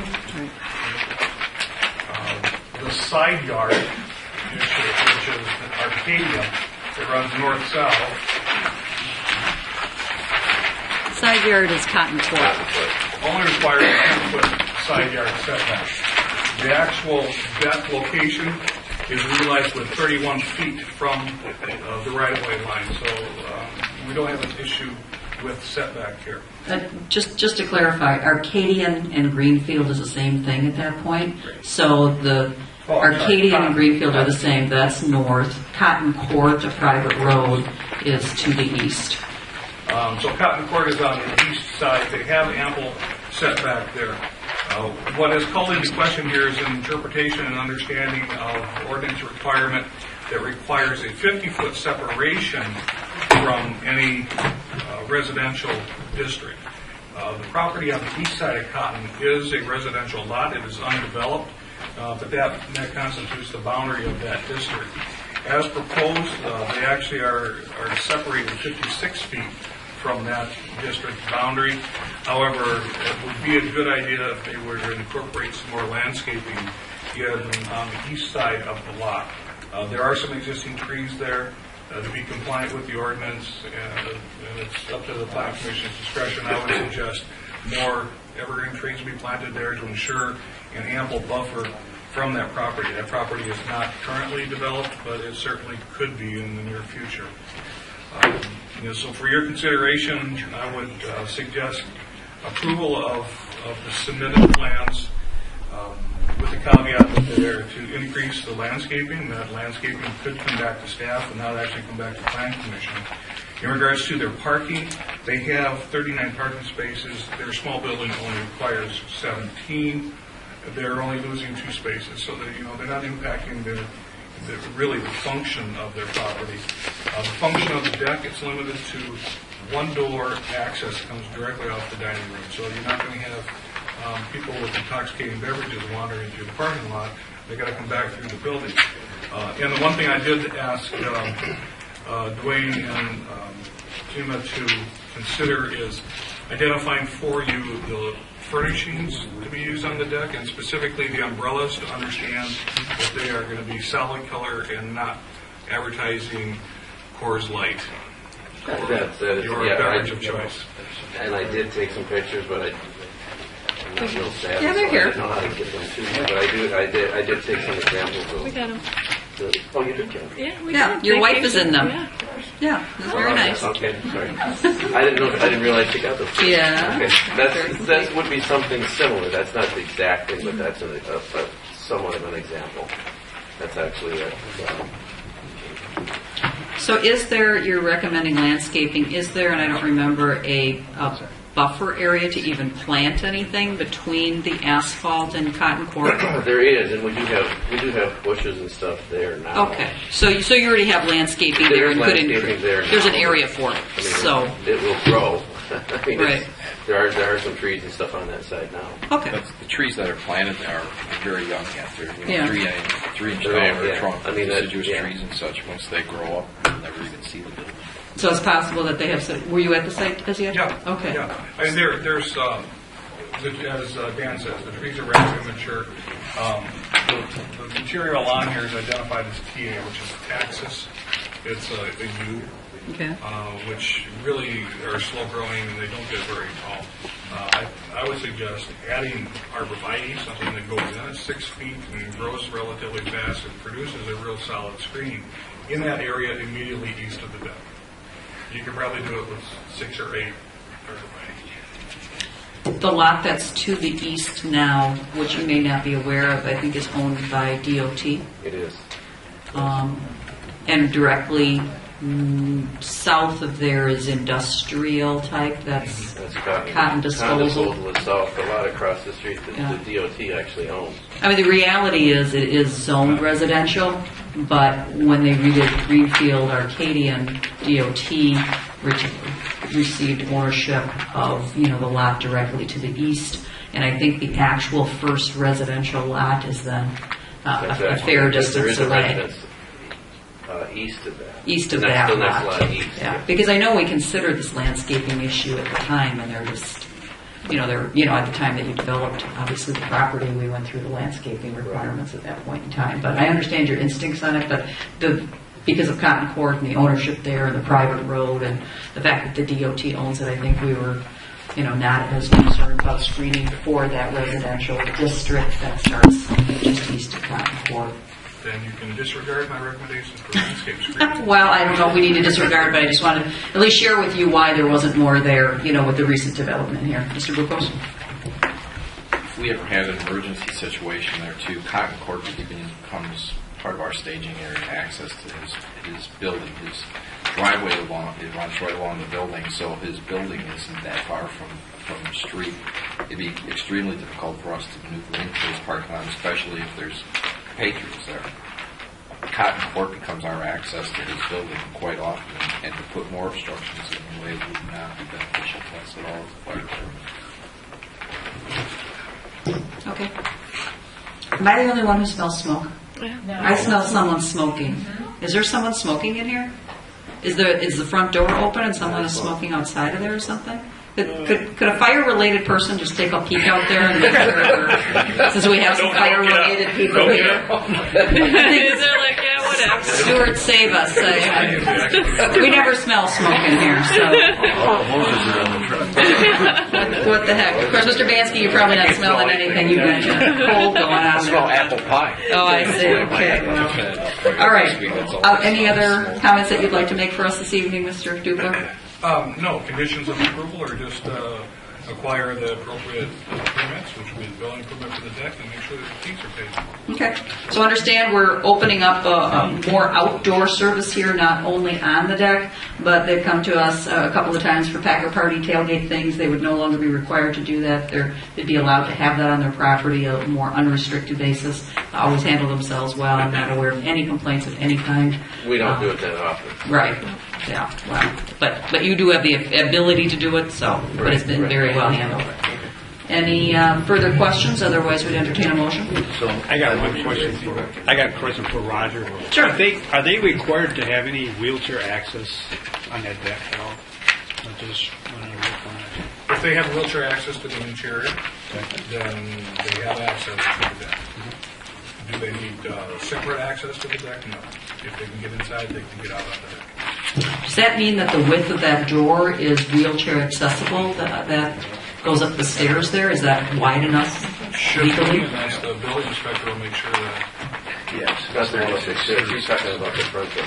No, we're talking about can someone who gets in the front door, because I know you have wheelchair access there because you have a double door, if I remember correctly. Right. And I've been there.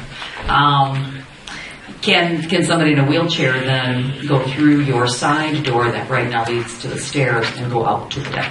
That's your question. That's not the door that's going to go to the deck. There's going to be another door. There will be a separate door that goes to the deck. That side door will still be there, but that's not the door that goes to the deck. And how? So you are going to make sure that the door that goes to the deck is wide enough to do that. The door that was added will have to be. Yeah, it will have to be. Yeah. Sorry, I thought it was incorporated. Okay. I make a motion we approve. Is there a second? Yes. Well, hold on. Jamie needs to catch that. So who's the second? You got it? All right. Further discussion? Can we double the deck size? You plan to spend some time out there, huh, Dan? All right.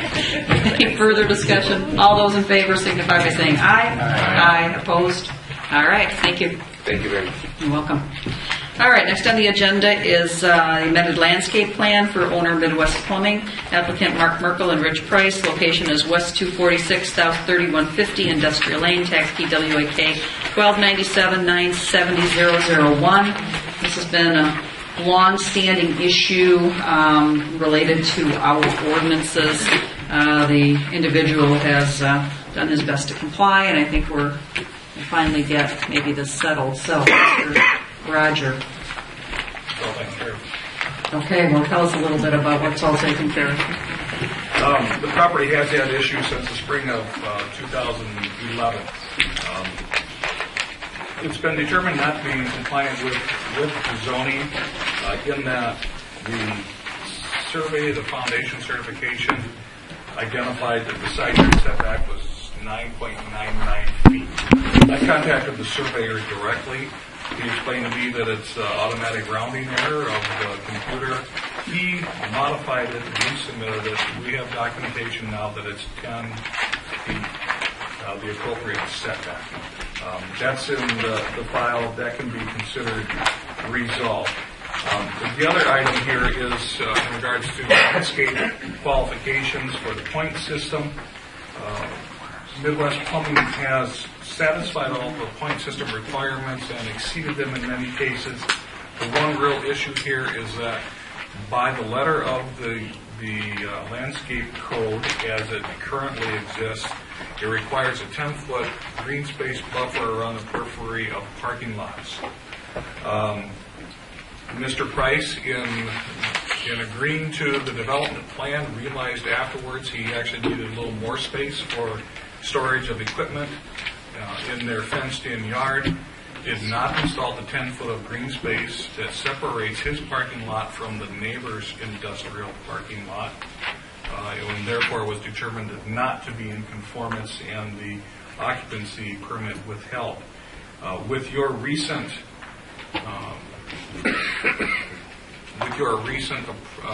adoption of new text that allows latitude for both the Planning Commission and the Town Board to make determinations in such situations based on the uniqueness and practicality of a site, you have the flexibility now to waive that 10-foot green space requirement, and I would suggest is certainly worthy of consideration.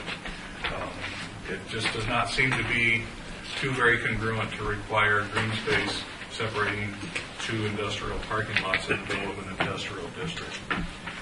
My only caveat here is with your approval, your motion should make this contingent on the county's confirmation and adoption of our revised zoning text. Bottom line is, Mr. Price will have an occupancy permit, or should have an occupancy permit, the day after the county takes action to approve our ordinance.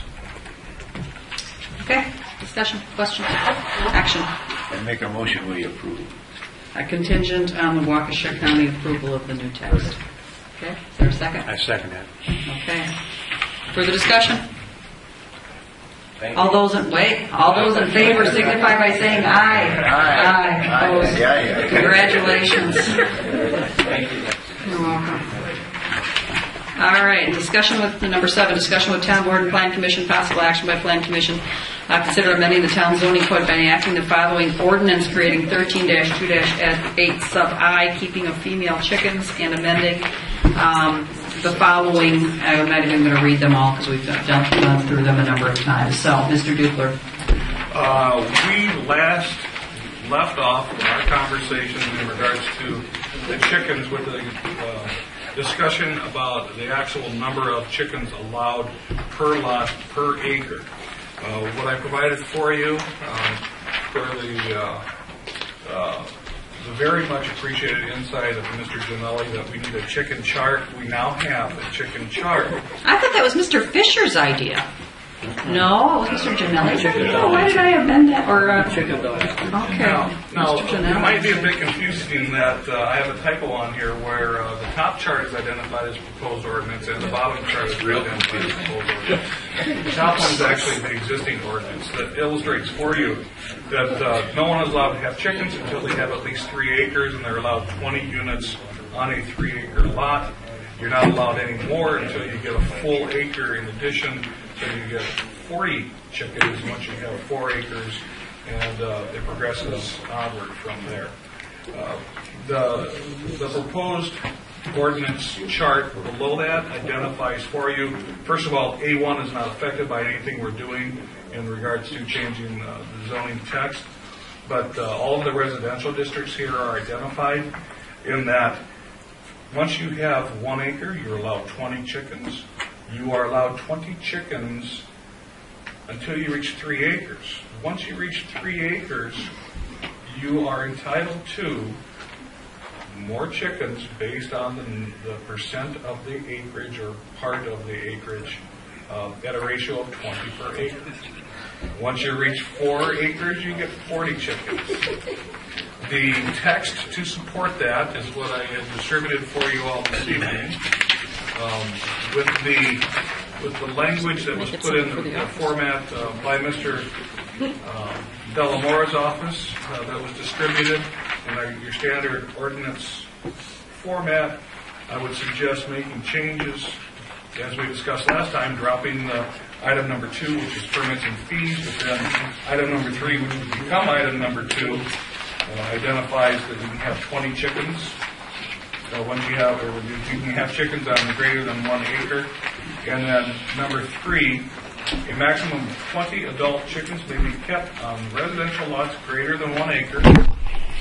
And then number 4, to give us more clarity here, this is taken directly from, or paraphrased directly from the existing county ordinance.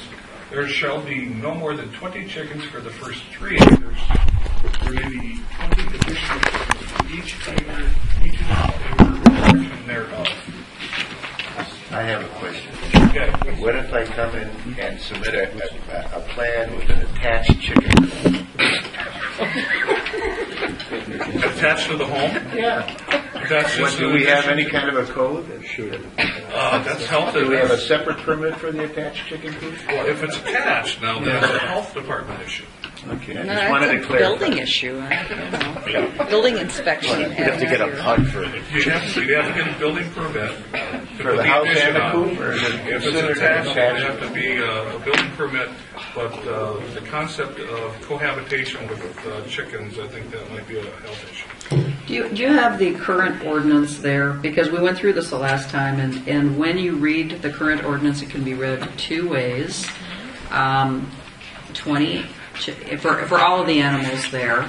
That when you get to 33 acres, you really multiply it times 3. Right. And I don't think you're interpreting it that way, correct? I'm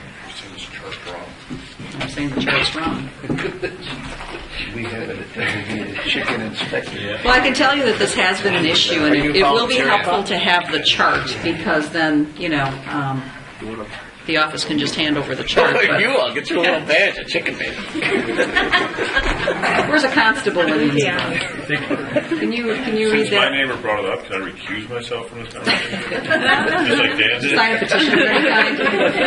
She'll sign the chicken petition early enough to recuse herself. All right, Mr. Dupler, do you have any information for us? Okay, keeping of riding horses, ponies, donkeys in commercial stables, domestic livestock and poultry in suitable enclosed buildings, provided that the minimum lot area is 3 acres or more, then 1 head of livestock or 20 fowl per acre may be kept. Additional livestock and fowl may be kept at a rate of 1 additional head or 20 fowl for each additional acre of land greater than 3 acres. So for when you get to 3 acres, I count 3. 4 acres would be 4. Multiples of 20. I'm talking about what we have right there. I'm not talking chickens at this point, but it's the same theory. Read it again. This doesn't say, well, but it says 1 horse. 1 horse or 20 fowl. Or 20 fowl. But then you would have 60 fowl for 3. For each additional acre of land greater than 3 acres. Right. That's the additional. But when you need 3 acres before you can have any, right? Correct. But then for each acre of the 3, and this is how it's been interpreted historically, you multiply that then times 3. And you're saying, and that's where the question has come in the ordinance, and we're not clearing that up. So if that's not the intent, we need to address the ordinance for the rest of the horses and the other things that we have out there. Because I can tell you that I had someone call me who said 20 years ago they were arguing about this very same thing, and I guess they never fixed it, okay? And we're still interpreting it different ways. How many chickens do they have? I think it was a horse issue. They had 6. It was definitely a horse issue. Do you know this story? I've heard there was the story. Yeah. We're not going to take a lot of time on this, I promise. But we did talk about this the last time. We didn't address it here. What's hectares? Read it out loud one more time. Okay. So loud enough for everybody to hear. We'll have to take a vote.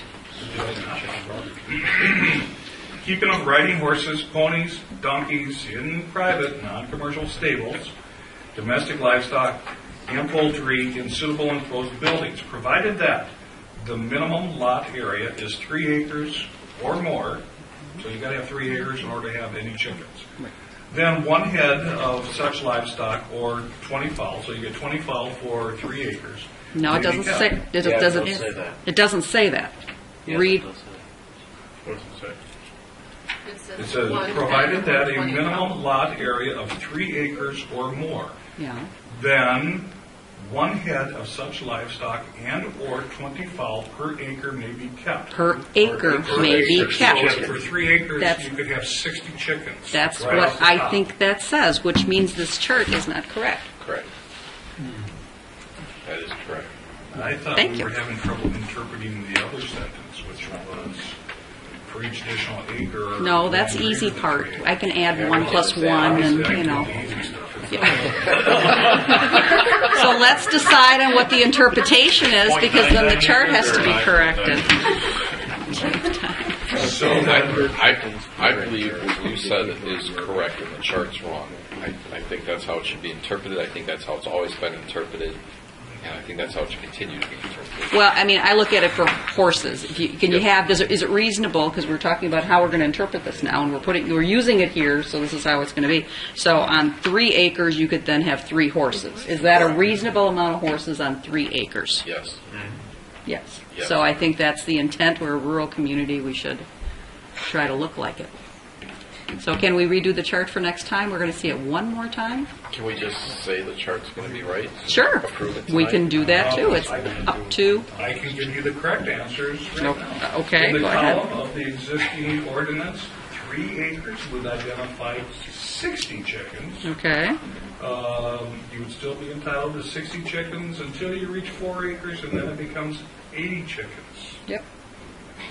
Going to be lots of chickens, folks. So would we address that differently knowing the interpretation of the ordinance? That's entirely up to the discretion of this body. Yeah. Throw that right over. Is it our intention, forgetting all of the dizzying numbers aside for a minute, hitchhiking on Mr. Janelli's wonderful suggestion, are we putting the chart in the ordinance? Yeah. Okay, then I guess what I think we ought to see is the chart in the ordinance. So update the ordinance, update the chart, and bring it back. Yeah. All right. I would suggest the chart go in as an appendix. Mr. In case you want to Gilmore, change it. what is your suggestion? Yeah, as an exhibit, it can be amended. Mr. Gilmore, did you have some question too on the form of the ordinance and that you prefer to have a different structure? It has been This is now followed. new and Yeah. improved, Yes. attorney approved. So those are the instructions. Are we, do we need to take action tonight or are we just tabling for the improvements? I guess my suggestion would be to try to clean this up. If it's going in an appendix or not, doesn't it say the number of chickens you can have? See the chart? Isn't that what the words say? You can make it say that, yes. Thank you. My question to you then is, with our new ordinance, we're actually potentially decreasing the amount of chickens that people can have on 3 acres. And is that your intent? How are we decreasing? Because in the current ordinance, you have 60. You're allowed 60 chickens. Yeah, that's how you're supposed to change the chart to say that. To say that. The proposal So the proposal is going to start. So the proposal will be 20 up until 3 acres, and then jump to 60. Yes. Okay. Like I said, I get the easiest. Okay. I'll make a motion we table this and have it completed pretty back to this meeting. There's a second discussion? Good. All those in favor signify by saying aye. Aye. Opposed? All right, thank you. Whew. Huh? What, you want to talk chickens some more? Well, go ahead quickly. Ken, what was with the 4-H thing? What was the max if you would show at the fair? I forget, what was that number? I think the 60 is going to be like, they'll be happy. 20 chickens per person. If you got 3 kids in the family, that's 60 chickens. But if they have 1 acre, they're going to be limited. 3 acres, you can't have. But on 1 acre, you still have to be reasonable. They need to have friends in the neighborhood. Yeah. You're going to have chickens in your future. I can see it now. Your neighbor started it. I already said that. Okay. Good approach. Number 8, discussion with town board and plan. All right, let's move on. Interpretation of building of conditional use requirements. The project name is Buddha Temple. The applicant is Buddha Corporation. Project location is South 46, West 23214 Lawnsdale Road, tax key 1388996-002. All right, Mr. Dupler, there's been some question as to how to interpret the operation and conditional use and P1 zoning history of this development. Can you provide some insight? I can try. From what I understand, this development was approved as a conditional use with its previously existing R1 zoning designation. It came to the Planning Commission and board, was approved with a multiple structures, temple, and a residential home for the monks. And then, after that approval, the zoning was changed to P1. P1 identifies that churches are certainly an acceptable use in P1, but that there's no reference to residential use in P1. So the petitioner, wanting or desiring to erect some garden structures, some pergolas, brought in a petition, expected to go directly to the building inspector, were directed to me to give them an interpretation. My understanding was they're under a conditional use. To put up a pergola, they're going to have to come back for a public hearing. Mr. Lehman thankfully pointed out his interpretation of the ordinance. It differs from mine. It is clearly, this is oxymoron, it's clearly ambiguous in that it specifically says that structures and buildings deemed necessary are the permitted use. It doesn't say anything about uses. It says buildings and structures. Residential is a use. So my question to you, Planning Commission and Town Board, what do you recall, what do you think you approved? Were you approving a residential use as part of this? I can answer that. I was involved at the beginning of this. Yes, this is no different than a parsonage in any kind of a church. What difference is it?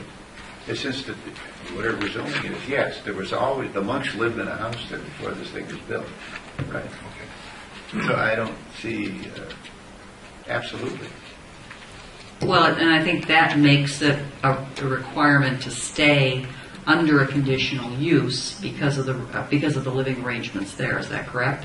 Well, if there's a consensus here that that's the way it was approved, then certainly we have the latitude, or we have the right to maintain the conditional use. If the petitioner without, are you here? There it is. Has presented that this use is instrumental and necessary to the operation of the church. It should be considered not a separate use, but rather an ancillary part of the temple. I guess I'm still confused. What's the difference between a temple and a residence and a church and a residence? Or a synagogue and a residence? I mean, that's in all of these. This is the original approval was with a conditional use because of the living arrangement component of it that required the conditional use. Because there's more regulation that's under this process, as I understand it, required because of the living arrangement required the conditional use portion of it in order to allow the living arrangement there. They did that through a conditional use in this zoning. Not only that, but given the fact that it was a residential zone district, you're not allowed to have two structures on one residential parcel. The conditional use would have been used as a way to realize these two structures on a residential We parcel. allowed them to really have the living arrangements and their prayer, their service arrangements there with multiple buildings and a multiple variety through the conditional use. I mean, we gave them really the ability to provide the housing and the worship on one parcel utilizing the conditional use. They would like us to remove the conditional use. And the question really is, it's up to us now to say, okay, was it appropriate and is it still appropriate, yes or no? Well, I don't know if it's necessarily whether or not it was appropriate, but is it a necessary use for the operation of the church? If the answer is yes, then we can sunset the conditional use and we can all go about our merry business. Yeah. The conditional use was in place because it was R1 zoning. Correct. It is no longer R1 zoning. Now it is P1 zoning. Correct. Now we can say the residence is an auxiliary use or part of the temple use, and the conditional use goes away. That's what you're saying. Correct. I agree with that. I do too. So we eliminate any and all control over structure. I mean, yes, because right now this came up because of the pergolas. Right. So they can put 100 pergolas on that property. They can put pergolas on the property as long as they're in conformance with the ordinance, the FAR requirement, and have the building inspector's approval. Okay. They don't have to come back for a public hearing just because they want to put up a garden structure, which is essentially a site plan modification to a conditional use. But they'd have to come to you, and they'd have to go to the building inspector first. And if they felt that it didn't apply, or would he do the calculation, the FAR calculation? He should. And if they came to see me during office hours, I would do it too. Okay. Any concerns that you have, Mr. Dillon? Yeah. When we first spoke about this matter, we acknowledged that it's within the jurisdiction of the Plan Commission to make interpretations of the ordinance. And because the zoning was changed to a permitted use, what you need to do is to pass a motion finding that the existence of the home adjacent to the temple is a necessary accessory use. That would be the motion if you're in agreement that this should be treated no differently than a parsonage with a traditional Christian church, for example. Is there someone who'd like to make that motion? I make that. Is there a second? Oh, no, choose your second, then I think it was a tie. Further discussion? All those in favor signify by saying aye. Aye. Opposed? All right, we'll move on. Number 9, this was the addition to the agenda, the amendment to the agenda, discussion with Town Board and Plan Commission, possible action by Plan Commission. Accessory structure by Chris and Patty Pawlowski.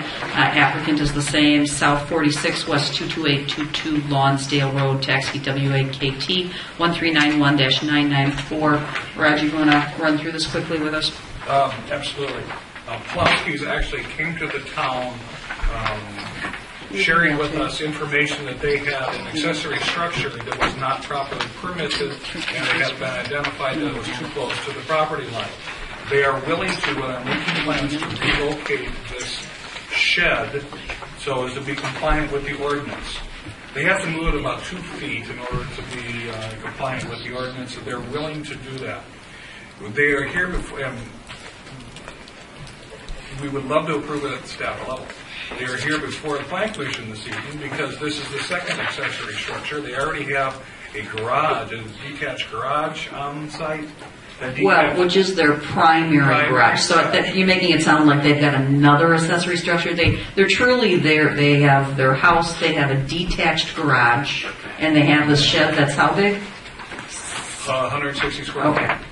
Okay. The reason they are here for Plan Commission approval is because in the ordinance, that first garage, their primary garage, is larger than 600 square feet. If the aggregate amount of square footage for all the structures other than the residence is more than 600 square feet, it requires Plan Commission approval. I suggest to you it's rather perfunctory. The house and the garage were permitted. They're willing to move the shed to make it compliant. I would suggest to you approve it with no contingencies. The only conditions of approval is that they need a building permit and to pay their fees.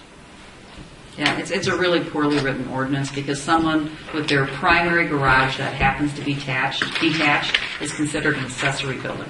And truly their only true accessory building is less than 200 square feet. But here we are, another ordinance that we have on the books to get corrected. So we'd like to facilitate this for them. They're trying to be proactive and ordinance issue versus logic issue. Questions? Otherwise, we'd entertain a motion. Motion to approve. Is there a second? Second. All those in favor signify by saying aye. Aye. All right, perfect. And then we'll go to staff report. Anybody have questions on the non-compliance report this month? Hearing none, we'll look for a motion for adjournment. So moved. All those, is there a second? Second. Again, a tie? Okay. All those in favor signify by saying aye. Aye. Opposed? All right. Do we want to take a break, gentlemen? Okay, 5-minute break. We'll start with our report.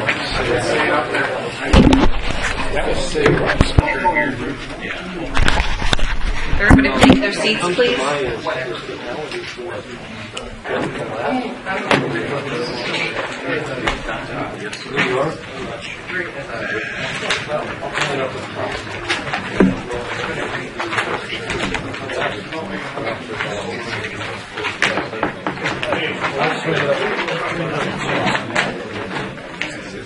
I'd like to start our meeting.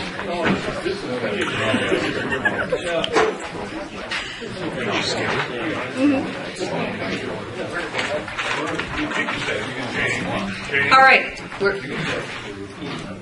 Town Board is the next meeting that's going to start now. Call to order. Any citizen comments? Anyone else that would like to make any comments into the public record this evening has an opportunity to do so now on any topic. Yes. Ms. Graves. Yes, the only thing that I Please come up. Yeah, no, I mean the rules gotta apply to everybody, right? Do I have to state my name? Yes, because the people don't know you. West 279 S3382 Town Line Road. The only comment I wanted to make is because of the election on Tuesday was so well run here in the town. And I wanted to say Jamie did a splendid job, and us co-workers feel that she did a tremendous job. Thank you. That's all. Our board We feels thank the you, same too. way. So thanks for your service, and yes, thank you, Jamie. It was very well run. Any other comments? We encourage all positive comments as well as all negative comments. Mr. Wolf. I'm not even voting in the town, heard the same thing from someone that was a town member. No kidding. How well it was run. So Wow. They made the comment outside of the fact just because they were impressed. Well, it was a lot of hard work by Jamie and her crew to make sure that everything worked well. So glad it was noticed and appreciate that. All right. Any other comments this evening? Okay, we'll move on.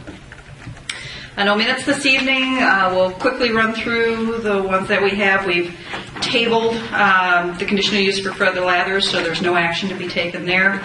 The site plan of operation for the Neighbors Bar and Grill was a recommendation for approval by the Plan Commission. Motion to accept that recommendation. Is there a second? Second. All those in favor? Discussion, certainly. I was looking at I'll tell you what I did. So ran some numbers. I'm figuring the size of this, maybe 420 square feet on that deck. And I'm figuring an average person would take up 4 square feet. Are you talking about numbers of parking stalls? No, Okay. the size of the deck. Okay.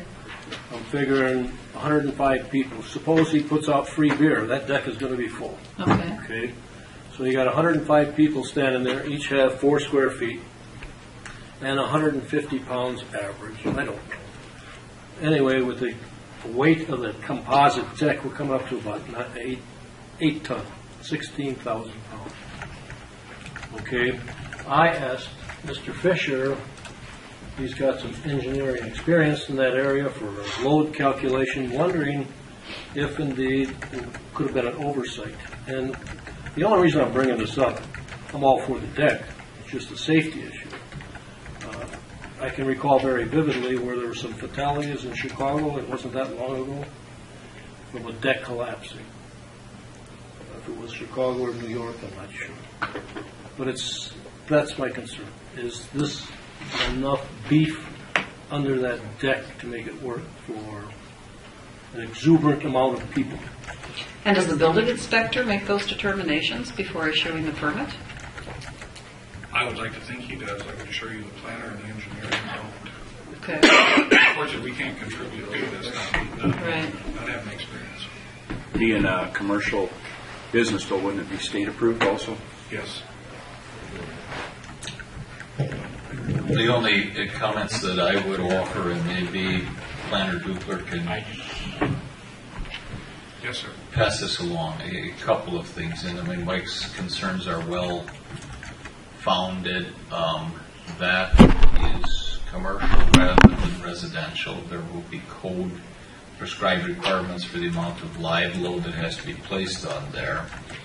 Independent inspections has the certification to act as a state plan reviewing authority.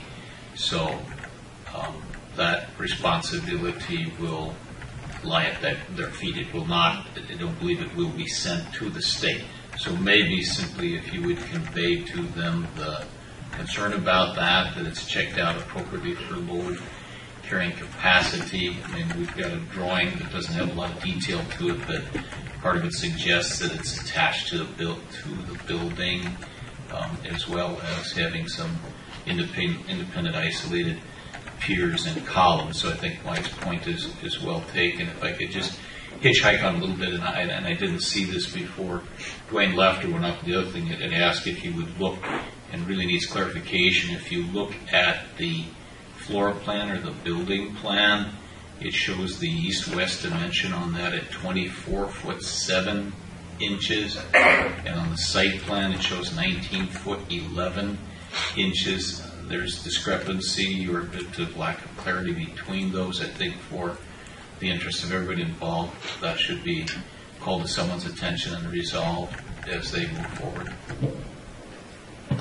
Glad to take care of that. Terrific. Further? Otherwise, we need a motion. Or we have a motion, and we have a second, and we were discussing. Further discussion. All those in favor signify by saying aye. Aye. Aye. Opposed? All right. Amended landscape plan for Midwest Plumbing. It was an approval from the Plan Commission. Make a recommendation to accept.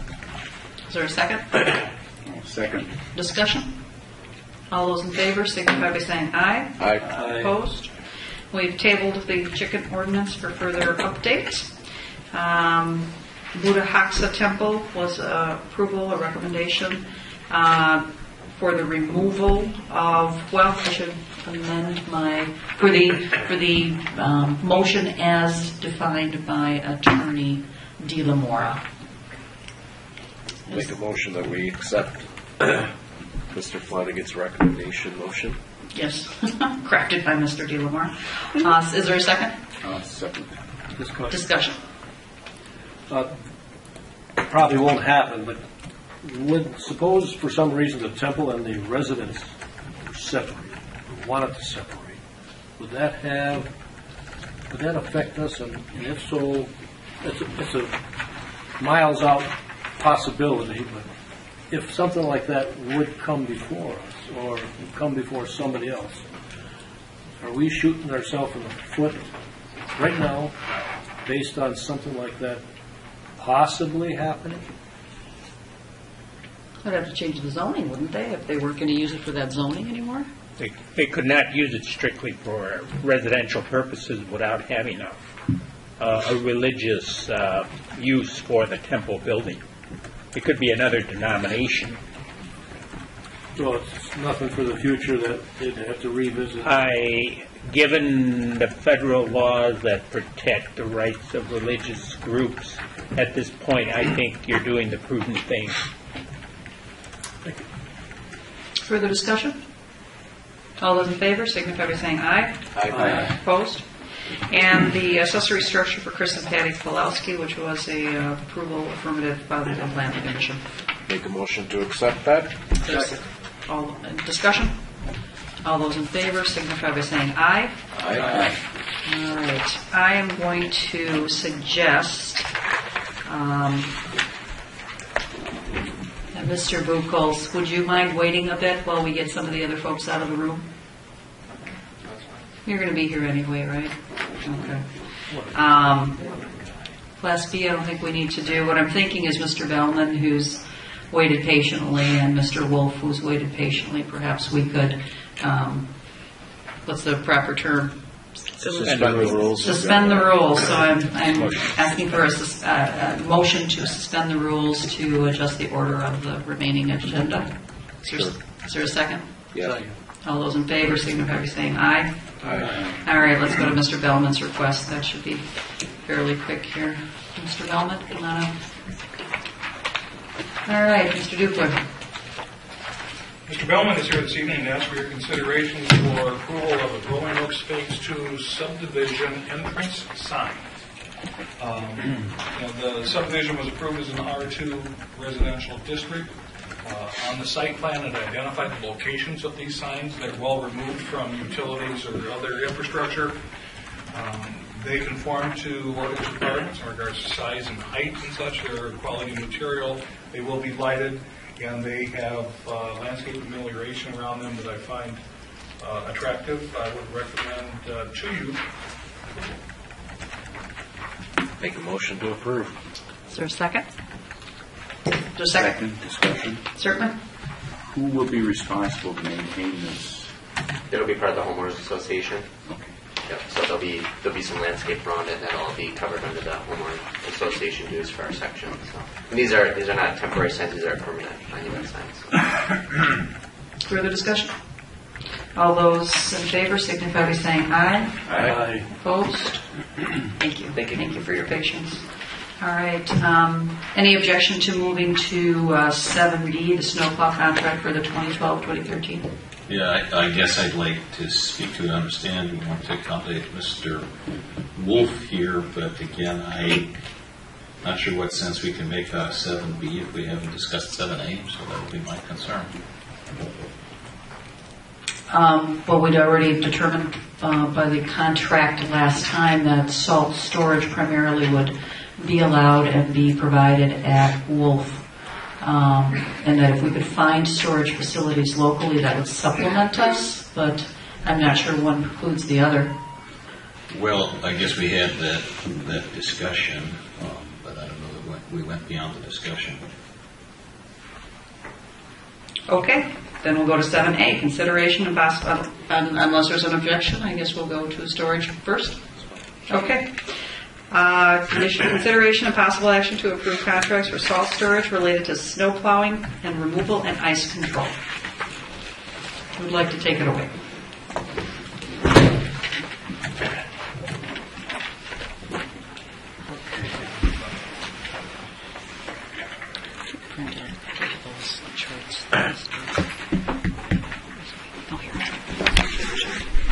Nobody would like to take it away. Well,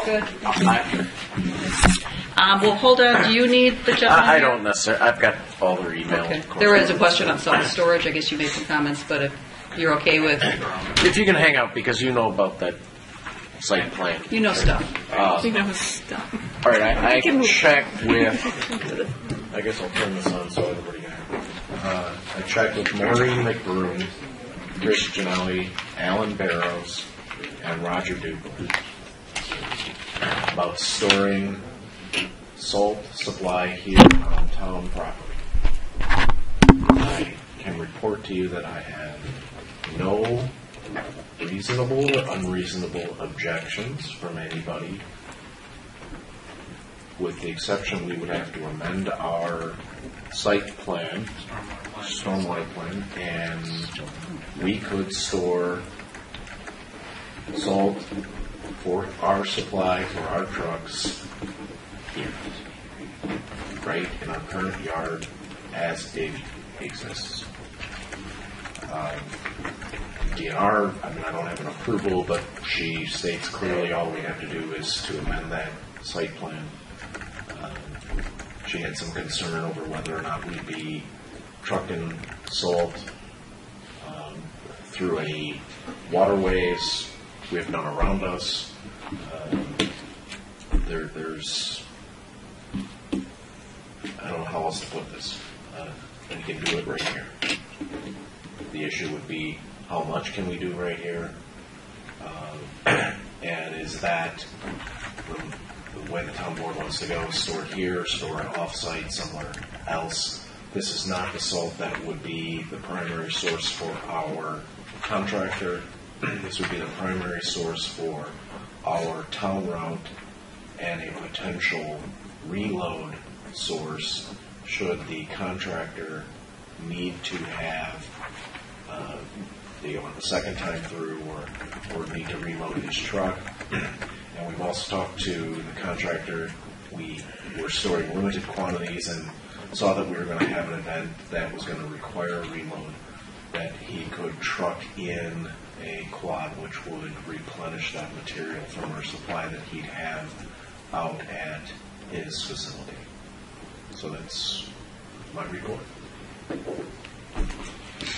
Chris, you concur with that? The stormwater management, stormwater plan would need to be amended? Correct. There's a site plan that talks about what's on the site, where it drains, the uses of the site, and this would be just an amendment to that. We would have to show the approximate size and location of the storage shed and what it looks like and how it drains around, how runoff drains around it. I guess I have a question. How do we get around the restriction that says thou shalt not have new storage within 250 feet of a well? How do we get around that? I guess worth pondering that. I guess I'm not comfortable moving ahead unless we would have something in writing from the DNR. With you on that, this entire conversation that I've had with everybody did not take place on a phone. everything is in my town email so that we specifically have the entire conversation in writing from every party. I did not make one phone call so that we could clearly say we took the details to them, we got their approval, permission, however you want to refer to it, addressed their concerns, and it was all done in the email without any calls. So there's no oral, hey, you said, it's right here, you said. Yeah. You know, I would agree with you. I'd love a black and white with maybe a blue signature on a piece of paper from the DNR that says yes. But she, Maureen the groom, was made aware of the specific site, location it was going to be in, and her response was the only thing that we would need to do, obviously the whole putting the tarp on it and the fact that we already have a poured surface, the thing that she directed me was that we would need to make an amendment to the site plan to show where that material was going to be kept and make sure that we were not going to have runoff into a waterway from the trucks being loaded scenario. Okay, and I guess I would just comment, and don't take this personally for a minute, but I'd like to see it in writing. We're back to a situation again that's in my email kind of thing. Not kindly in any way, but I'd like to see it. Well, and beyond that, how long does it take to amend a stormwater plan and get an approval? It's as long as it takes for us to draft it up and get it to Maureen for her to look at. I don't know how long it would take her to, give it the blessing, But if she would sign off on that stormwater plan and we clearly say salt storage in excess of, 200 ton or whatever that fits in there, then that would be our, quote, in writing blessing, perhaps. Which is what I thought would be the process, is that we come here and decide, do we want to do it off-site, do we want to do it on-site? If we're going to do it on-site, we'd amend this plan, provide it to her, she signs it, we're done, and this email chain would serve as our foundation for why we're amending the plan and sending it to her. Okay, can we see the email chain tonight? Can you print that out? Sure. And I guess the other thing, and I'm certainly willing to look at that, but I provided something else I think that Jamie's got that I guess I would ask that you at least distribute so people would have access to that, please. And I don't know, Joe, if the issue was with the DNR. The DNR has always been 75 feet from a waterway. That was their ruling. It was a county ruling. I checked with Alan Barrows. And there's no issue. He had zero issue. And no concerns at all. There was a problem last year we had. I don't know that we asked. Maybe we either A, we didn't ask the right question, or B, we didn't dig in. I can't really say. But the other issue is that the property that we have it at currently is not municipally owned, so they don't have the same designation as we would, which could be the variable here between a private party having salt storage and a municipal salt storage. Well, other than the town of McWanago had the same issue, and they had to move their salt facility in order to accommodate the 250 in their municipality. So it boggles my mind a little bit that, Here's the concern that I have, so that we don't get in trouble. Maureen McBroom is not DNR drinking water. I think this 250-foot minimum separation distance requirement of the DNR is drinking water.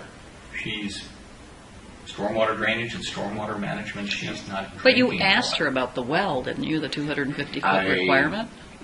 I specifically framed that we wanted to have, and I just forwarded the email, I'm guessing Jamie's going to get it, that we wanted to have and store salt supply here. Approximated, I said, what if we want to have 30 tons of material here, just as a number. what would we need to be paying attention to? Could we? And if so, what would be limitations, et cetera? Alan Barrows referred me to Maureen from the DNR standpoint. Alan said that the county had no concerns with regard to stormwater management. I went to Chris and Roger and asked them the same question.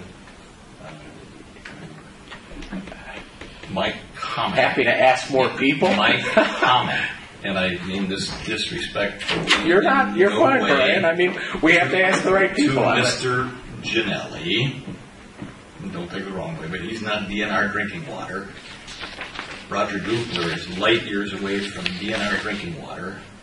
Alan Barrows is not Wisconsin DNR drinking water. And Maureen McBroom, I've worked with her many times. She is not DNR drinking water. And the issue, the concern is about the potential contamination, I guess for lack of better words, of the private well for drinking water. So my comfort level on any of this would be much, much higher if we had something in writing from someone whose title is DNR drinking water. Well, and unfortunately, it's November. And so starting the discussions on this in November doesn't allow us to do as much investigation as we would like before the snow is going to start to fall. And so we have an opportunity to leave our salt exactly where it is. The original proposal provided was for $1,500 a month. I've spoken to Jeff Cement, and he has come down to $675 per month to allow storage at that location. That still does mean that we would need to purchase the tent, and I believe that's a less than $6,000 number.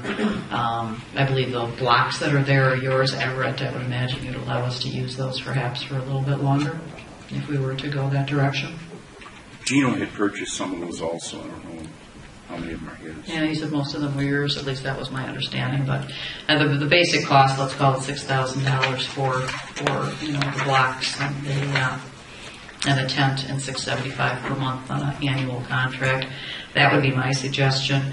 It's already in place. We'll figure out how to load it. It's close enough that our people can move it over there. It holds sufficient salt that if we wanted to really put plenty there for a bigger event, it would hold it. And it's done. It's known. It's also behind a fence. And this is an expensive commodity. I appreciate, and I've just seen this for the first time, the salt storage potentially on St. Vincent de Paul. Unfortunately, that's going to require a site plan of operation change. That's a plan commission issue in order to allow that, just like we did. I understand that only too well. That is us. I mean, I guess I'd like to, for what it's worth, I'm not promoting that, but I went to significant time and effort to put that together. So please put that on the table. Sure. So people have it for consideration. So it's unfortunate that Jamie wasn't here today. Nobody got to see that, but he could walk you through it. So at least you've got all of the information there. So I'll paraphrase it. I met with Bill James and John, the store manager over at St. Vincent de Paul yesterday. I put together a couple of drawings there for a possibility for locating a salt storage structure. Again, these are my words, but at least you've got something in writing rather than mere words. They agreed to allow us to utilize the proposed location for salt storage for this season and perhaps beyond. They would allow us to do that free of charge with one request. Their contracted plower last year, without getting into the details, they were not pleased with what they did in terms of salting, so they would be, the request was they're intending to salt by hand this year, which is a mind-boggling proposition, but wanted to know if they could use some of our salt to do that. They indicated that they use about 1,000 pounds per event was John's guesstimate. That would be monetary value of about $30 per event. I indicated in there that the possibility was discussed, and I bold-faced that, and under line that the town might be willing to deposit a bit with our trucks. I put a couple of other things in there for consideration if anyone were to entertain this.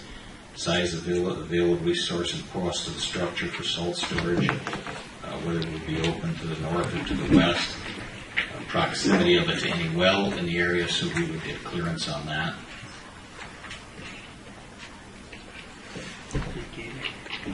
No, not presently. And clearly acknowledging that if we would do something like that, it might take a plan commission action on our part.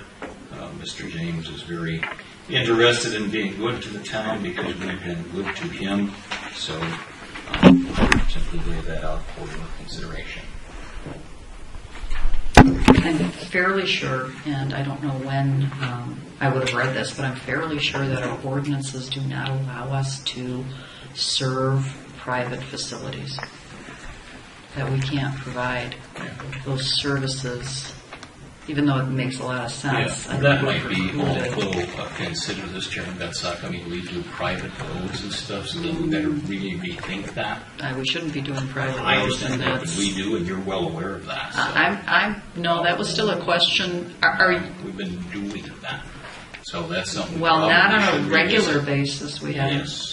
What road have we been doing regularly? Oh, the part that's over there in the town of Brookfield type of area and everything.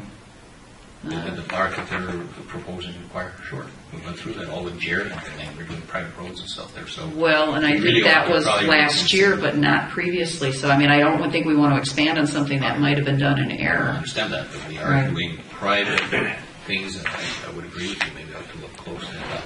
I guess back to, do you have something in writing? And I'm not necessarily opposed to the interstate thing, but I'm really very concerned because for the last 3 meetings I was asking you about something in writing on that. We got nothing. There was the 1,500 was distributed. Sure. No, it was not. Didn't get that. I saw that and see that they're even asking for that retroactive to August 1st.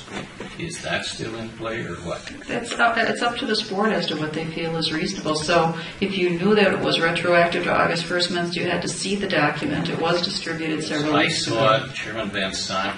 I saw it. I asked for it for 3 meetings. We got that by email last Monday. That's the first time I saw that. Is that, Joe, when you distributed it? I don't remember the date. Okay. But the representations were similar, so I'm sorry that you didn't have it previously, Mr. Bansky. My question at this point in time, you're presenting something verbally. I want to understand what it is. It's now down to $675 a month? That's correct. We have this in writing? We don't. Okay. And the duration of time, or when does the lease start? Did not discuss that with them. The proposal was from August. It's really up to this board as to what the proposal is that they'd like to suggest. So we could say we want it for 6 months? We could propose whatever we wish. All I know is it's November and we need to secure something. And we got it from 1,500 to 675. We can take it and we know we can get it for a year. We just have to make a decision. Do you have a recommendation then? I started my comments with that being my recommendation. I mean, I think the other options are really, really good. I'm very concerned that we don't have the luxury of time. And that's why I made the additional call to Mr. Smith to say, is there something we can do to reduce your rate from the $1,500 and how far could you please go to accommodate us? Okay, so what's the recommendation then on duration of time? Well, I'm looking for specifics. I'm inclined to think it's a wise thing to do.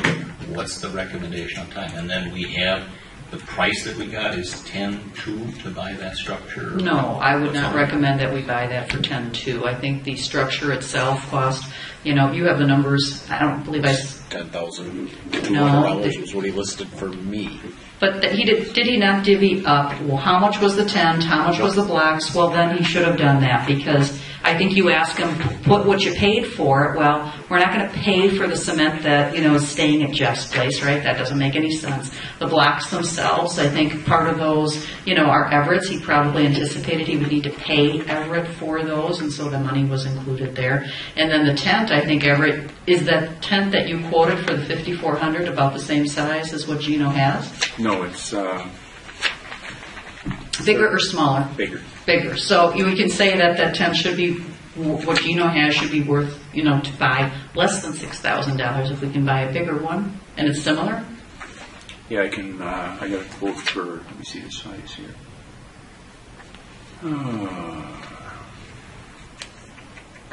You had it on your document. Gino said that it is 30 feet wide by 15 feet high by 40 feet long?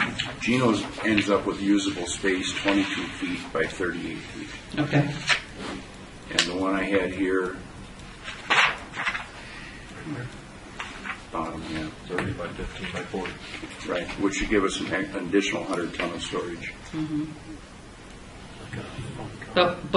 But woodchuckers, and then this is what you're basing yours on, woodchuckers does not have it finalized. They do not have their permit to have it here from the DNR because they're close to a stream. And I can tell you that they're operating, because I was at a city meeting for the annexations, they're operating on a conditional use permit, and they're not in compliance with their conditional use permit on the storage of the refuse, the twigs and the big brush pile that's there. And one of the alder people has asked the plan commission, the planning staff, to follow up on that. So I'm very concerned that they will not have the ability to do what we need to do. We have no pad there, we don't have the structure there, and it's November.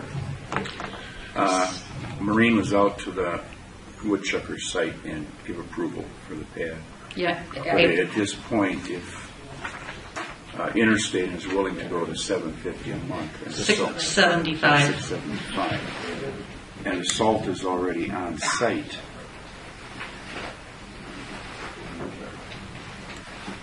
did he give a date when this is going to affect? Did he go retroactive to August?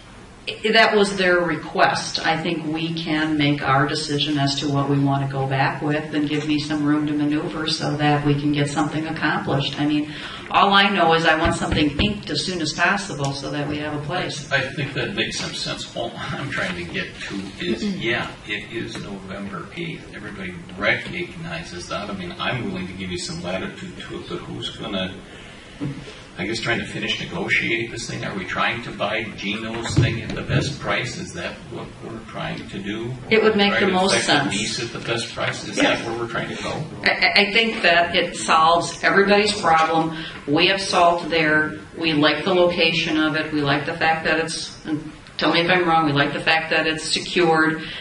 Gino would like to get rid of his tent, and it's a win for everybody if we can figure out the price. So the fact that Jeff went from $1,500 a month to $675 a month, I think he recognizes that it makes sense, and I think he'd like to have Gino have a way to sell this unit as well. So I don't want to talk to more people about this if the board simply said no, we're going to take some other option. But if we're serious about it, then we'll get it done and give me some parameters. And I told Jeff that I would call him tomorrow with what the board provided. What do you want? Are you going to be the person to negotiate with Jeff and Gino?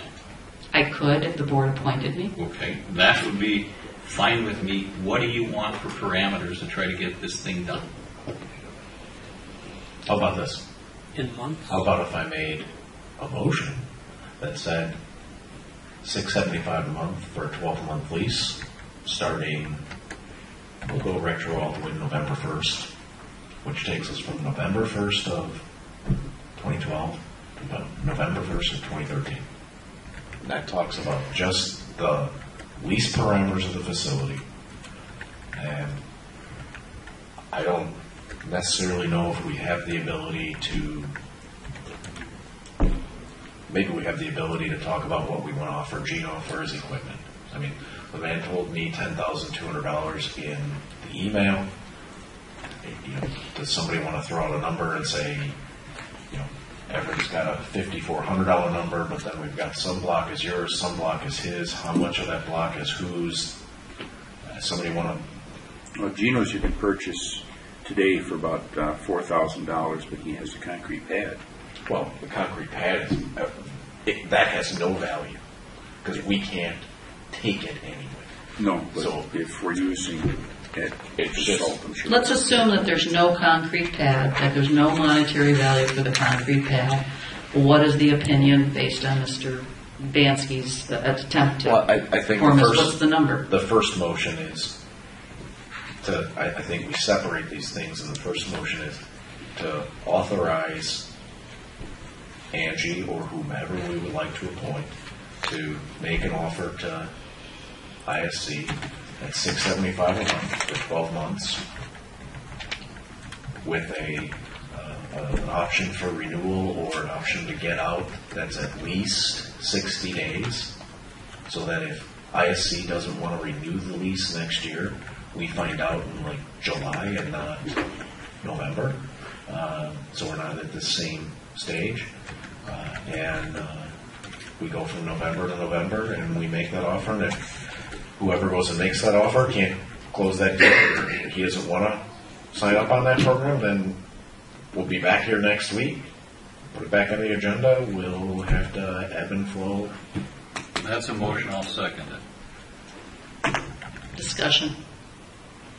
What dollar figure should we approach Gina with? I think that's a separate. We're doing that as a separate I think motion. we really got to do that separate because it's two different parties. Okay. I guess I would add that I'd like flexibility to go November 1st, or excuse me, October 1st to October 31st, just to bridge the gap a bit, because we have stored our salt there all summer at really no cost. I mean, that's a reality. And I think that's probably why they asked for the August timeframe to kind of cover some of that cost. I guess, let me ask a question on the discussion then. I mean, to go to November 1st or October 31st, or maybe try to get ahead of it, but we're going to have to decide sooner or later whether we're there for the next year or not. I mean, then we're leasing, setting up a lease from, what, April to November or something? I mean, that's No, I'm talking about October 1st of this year to October 31st of next year. I understand that for 13 months, but all I'm saying is, what is our plan? What are we doing by proposing to lease that all next spring and all next summer and all fall? Are we...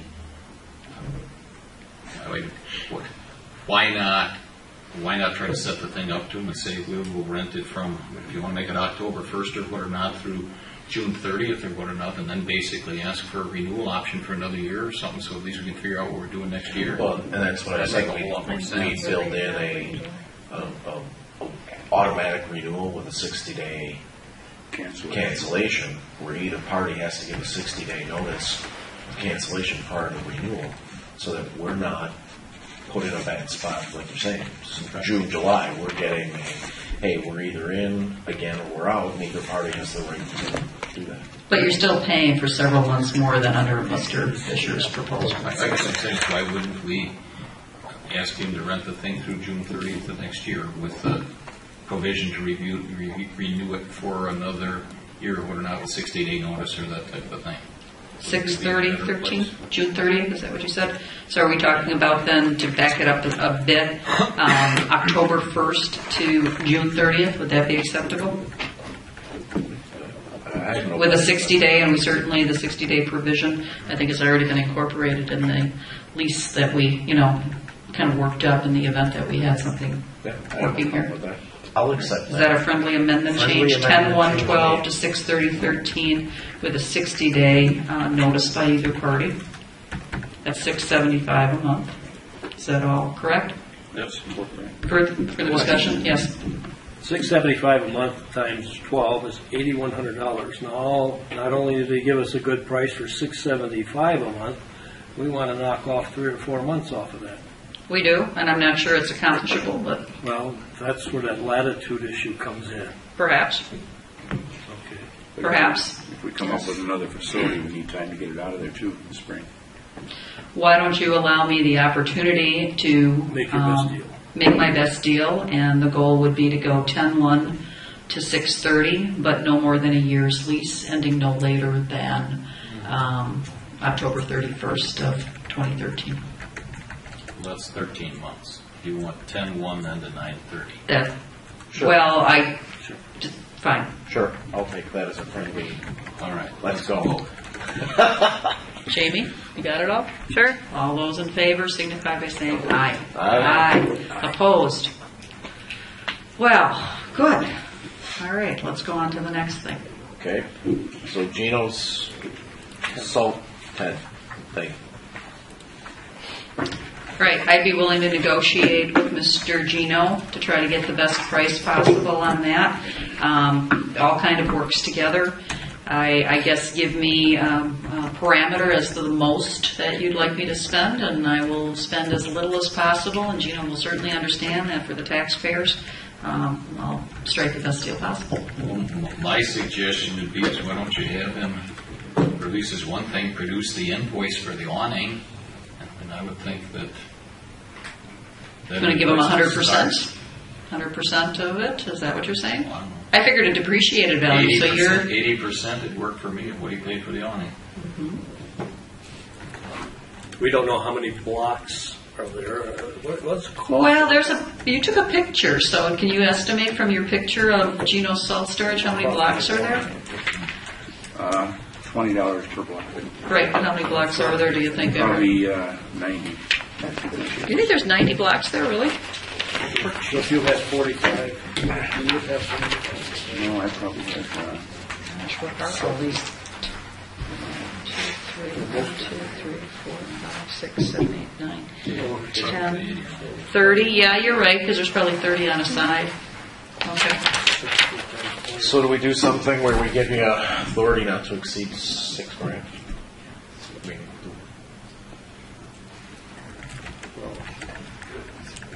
I should have brought the book with those structures in here.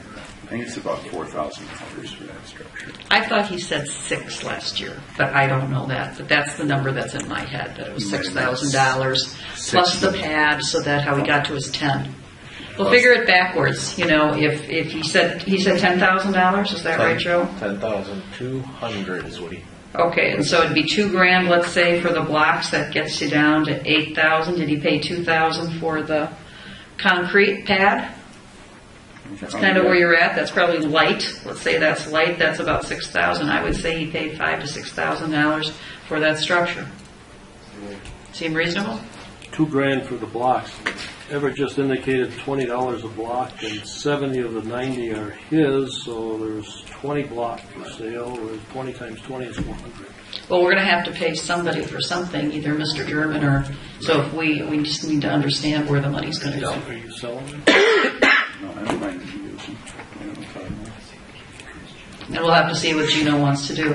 Give me a top end number, and I'll do the best I can. Sure, what's $6,000? I'll second that. You think we can do 6,000, which includes the block, though? Are you sure, Everett, that you have that many block there? How many do you have there? And if you can't get $6,000, 70, then you got to come back and tell us. Well, we want to get it done. I mean, I don't want to know how many times you want me to come back. And, We'll be back next week. Snowing, I know, but I mean, I'd like something to sign next week. He's probably got to be motivated, right? He's getting out of the I know I'm motivated, so I'm going to hope that Gino's motivated. So. Well, there it is. Okay, so. First and a second. Any other discussion? What have you given me? I don't. $6,000. 6,000. Boy, you guys make it tough, don't you? Sure. Okay, $6,000. All right, fine. Further discussion? All those the second? Sorry. I was the first. Mr. Fisher was the second. All those in favor signify by saying aye. Aye. Aye. Opposed? Okay, got my work cut out for me. Next.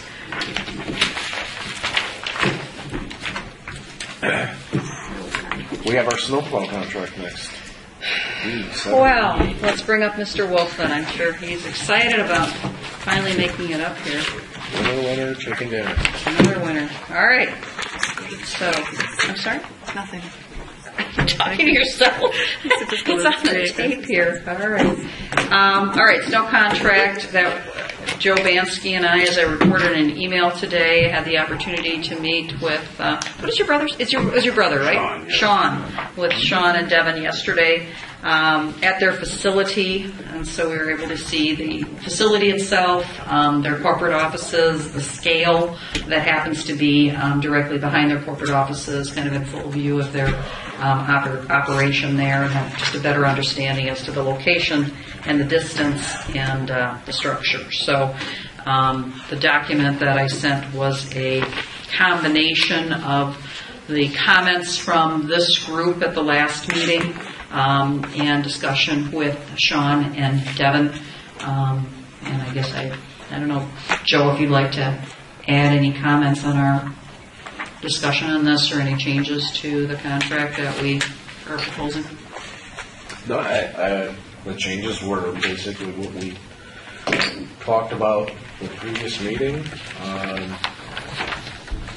I'm excited to get it behind us and let it snow, just not a lot. I have a comment or concern, I guess. I have not had an opportunity even to look at the contract. I know when we met 2 weeks ago, the representation was made that we would have everything within a week to be able to review, which would have been Thursday of last week. And I am concerned because I haven't even had a chance to look at it. That came this afternoon. I have not even seen it. I didn't even open up the email, so I don't even know what's involved in it. So I'm probably not going to be able to support any kind of a motion. And it may be a great contract. And my concern is this town board in the past got into issues, to say the least, in litigation that cost this town over $400,000 over a disputed contract type of thing. And we've got a fiduciary responsibility to the town here. I haven't even looked at the contract. My pleasure, and I realize it's the 8th of November, my pleasure would be to lay this over one more week so we had a chance to take a look at it, up to the rest of you, but I don't even know what's in the contract, and I can't, in a responsible manner. It may be a great contract, but I don't even know what's in it. And I promised this a week ago. Did you read my email today that I sent you? Angie, I did not even have an opportunity to look at it. We were supposed to have had that a week ago. I'll present to the court your document that you sent to Jamie today that none of us had an opportunity, that you asked us to review and potentially act on. This is a contract that we've had in place now. This will be the second year, and we can easily print out extra copies. Jamie may have done a couple of those already, or at least one. Okay. Please pass it down to Mr. Fisher. For what it's worth, I am actually not interested in looking at it. This is a lousy way to do business at this point in time. And again, the rest of you, if you want to move ahead, that's fine. Mr. Fisher, you don't even know the amount. Please don't interrupt me. Please don't interrupt. I'll give you a chance to speak. But I have not even had an opportunity to take a look at it. To be basically throwing this in people's laps. Could you please hand that to Mr. Fisher? I'm not going to spend time to try to review it. And basically, this is a serious decision for the town of Waukesha. We've been diddling around with this for weeks and weeks and weeks. And to have that deposited on people this afternoon, I had a couple of emergency things to deal with. I wasn't sitting around waiting for it. We were supposed to have this a week ago today. I'll rest my case. Mr. Fisher, I appreciate the fact that you're a busy man, as are other people on this board. And would you provide the kindness, please share, Jamie, please pass the contract down. If Mr. Fisher chooses not to look at it, that's his decision. But if you would, please now allow me to speak, if you would. Go ahead. If you would take a moment to look at the color copy of that contract, you will see that there are very few changes. We went through most of this at the last meeting. It was strictly a refinement. We are not starting this contract from scratch. This is the same contract we've had now for 2 years. You made comments on it. You can certainly, last meeting, you can certainly confirm if those comments were appropriately entered in this contract, and we can certainly finalize it next week. But can we please work together professionally to remove what we have today? I was on vacation last week. I'm sorry about that. We met as quickly as we could upon my return, and I have produced the document that we've seen many, many times. So we can just put the show aside and go through the document. I think we can get this accomplished, and then we'll finalize it. You'll have time for your review this week, and we'll put it on the agenda for next week. Mr. Wolf has agreed that even without a contract, they're going to honor the situation, and they're going to make sure that our roads get plowed. So if we want to wait a week, that's fine, but please, let's go through it, please. I appreciate the fact if the board is willing to lay this over for a week. I'm offended that you call it a show. This town of Waukesha got involved in litigation over a contract that cost us over $400,000. Not correct. Absolutely not correct. Absolutely correct. Not correct. It absolutely is. And for the sake of everybody involved, including Mr. Wolf and everything, it would be an absolute mistake on my part for any of this, basically for us sight unseen to go through this to approve it. I realize Mr. Fisher, it's not sight unseen. You have seen it now for 2 years. Please stop. This is the showboating that I don't appreciate. This is not a new document to you. You won't even flip through it to see what the changes are. They're marked in colored ink. You've seen it 2 weeks ago. You should be able to retain that for 2 weeks, correct? There are not that many changes. What are there, 6 changes? I don't know, showboating. Do we have route maps? Those were promised. Here's your route map. Those were promised a week ago. Mr. Fisher, we had the meeting yesterday. Let me run through what's happened in the last 2 weeks. We were here. Please do. We were here. We went through this very document. You made comments on this document. I've addressed those with Mr. Wolf. Those that are reasonable that we were able to work out are in this document, which you have now in front of you, which we could at least talk about to see if they're reasonable. Mr. Mark from Wolf Paving and Jerry took a tour of the town last week, Friday. They reviewed the roads that Jerry felt were of concern. They reviewed areas. Mr. Wolf and his team then had a meeting on Saturday to review other work, including the town of Waukesha, get the report from Mark for his dealings with Jerry, what they felt it would take, what their next steps were. They have their team of people assembled. They are working from our initial route map, which I show you here as evidence, and the engineer's map, which was also prepared and delivered to Mr. Wolf now almost, a month ago. Between those two and the discussions, between those two maps and the discussion with Jerry and his crew supervisor, Mark, they have determined that they're going to start with the original routes that Gino basically ended with last year. And then we'll work toward developing those routes, perfecting them over time and developing. They're going to use Garmin-based gadgets, what are they? Map. GPS. GPS is a big word, GPS, to provide routes for their drivers. They're going to have them run through those so that there's no question. They will develop for us the specific route maps that we've been asking for, using both the work that's been done by Mr. Gianelli's firm and the work that we've done here. It is all in process. It is all being done. We just got to get off the mark and give them a contract so that we can move on. And I would hope that we could at least run through these changes this evening, even if people haven't opened this document at all. There's not that many of them. And at least provide some guidance to us to finish this up for your final review next week, Thursday. That's my request. I'll go put my 2 cents in. I'll make a motion that we approve the contract as it is with these changes. I'm making that motion sensitive to you, Brian, in the way that we did talk about the contract 2 weeks ago. One of your subtle changes was the date concerns that you brought up. Those changes have been made. And I think we do need to move forward.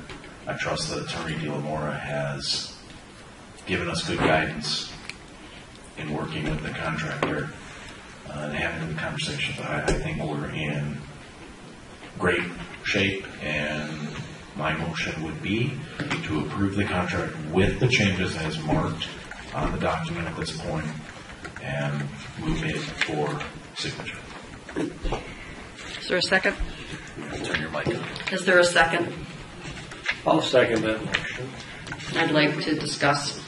I appreciate the level of confidence placed in the representation since I've updated this document as is indicated in the upper right-hand corner of it.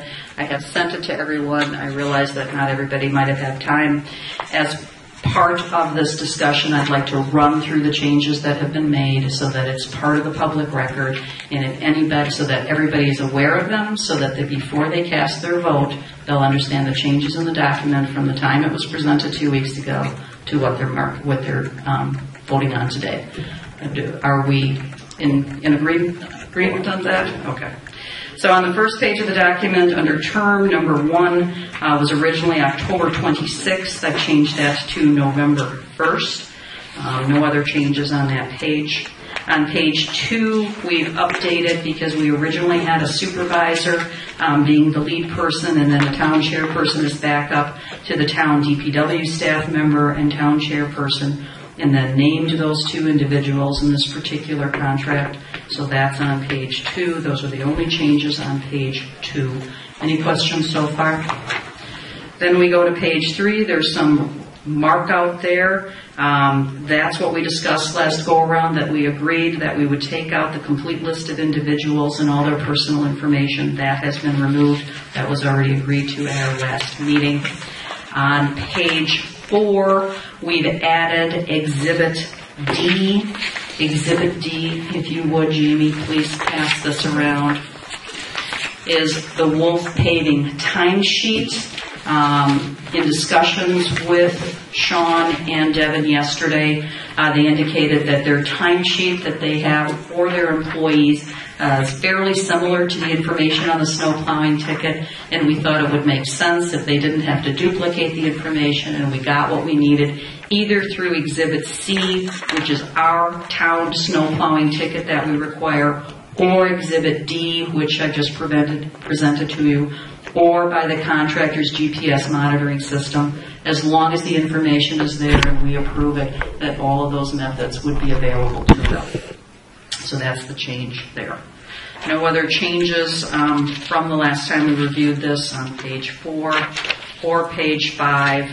On page 6, to address Mr. Fisher's concerns on the insurance certificates, and this language you may want to change. I've indicated that we've taken out the date and say shall submit an unrestricted certificate of insurance to the town clerk prior to finalization of this contract, because I believe that was the spirit in which this was done, that it would not be signed off on by us until we had those parts and pieces appropriately in place. So that's how I've put that in. And I've done that twice, both in Insurance A and Insurance B. Doug has reviewed the certificate that was provided to us by Wolf Construction. We need to get, it is in order, we need to get the final, yeah, you can share that, sure. Everybody has one, but they might not have seen it. We need to get the endorsement from the insurance company directly, in addition to the insurance certificate, but I believe that's very perfunctory and we should be able to take care of that tomorrow. And then on page 7, we've therefore taken out D, time being of the essence, because there's no need for that if you're doing the finalization of the document. I have a question. Sure. On the top of 7. I'm just getting to that. Oh, 250. Oh, okay. So the issue that we do need to deal with that you need to be aware of is C. We've changed that from the 250. The 250 was really incorrect starting point, and I don't, Attorney DeLamore, you just kind of put everything in, but we're with Gino at $75,000 last year, not 250. We originally started out at 250, but we amended that in his contract to, our best recollection, was 75. And we were dealing with kind of a newer entity at that point. I think utilizing Wolf, the fact that we are paying, certainly a reasonable rate, but not a reduced rate, perhaps in a situation like we were perhaps in with Gino last year. His rate was a bit lower, and so we felt if we were going to need to have someone else perform, that it would probably cost us more on an hourly basis. That was a bit of a negotiation to get that down to $50,000. So it's actually not a change from 250; it's a change from 75 to 50. So is this document not right? I mean, it says 250 in words. and it's crossed out, it's supposed to all say 50. It should say 50 all the way through, and if that's not, thank you for that review. So we will update that. Yes, it should say 50 all the way through. And submit it to the town clerk no later than November 21st, 2012. Would that be sufficient time to get that performance bond processed and to us the 21st of November? Okay. Yes. So that's not time of it. I did not put that finalization of the contract. I think we should finalize this contract prior to that, but have that performance bond in no later than the 21st of November. D then comes out, unless you want to leave it in, time is of the essence for the performance bond. I think that may be appropriate on that, but I know it was your request, Mr. Fisher, to remove that provision. It would perhaps make more sense to leave it in, but remove the submission of the evidence of insurance and leave in the performance bond. Doesn't make any sense to me if you've got a date specific, and I think the performance bond should be submitted before the contract's executed. Our insurance company probably won't do that. It's just like a contract we do for paving or anything else. We get the contract first and we provide the performance bonds. And is that how we've done it in our bid as well? Get it after the fact?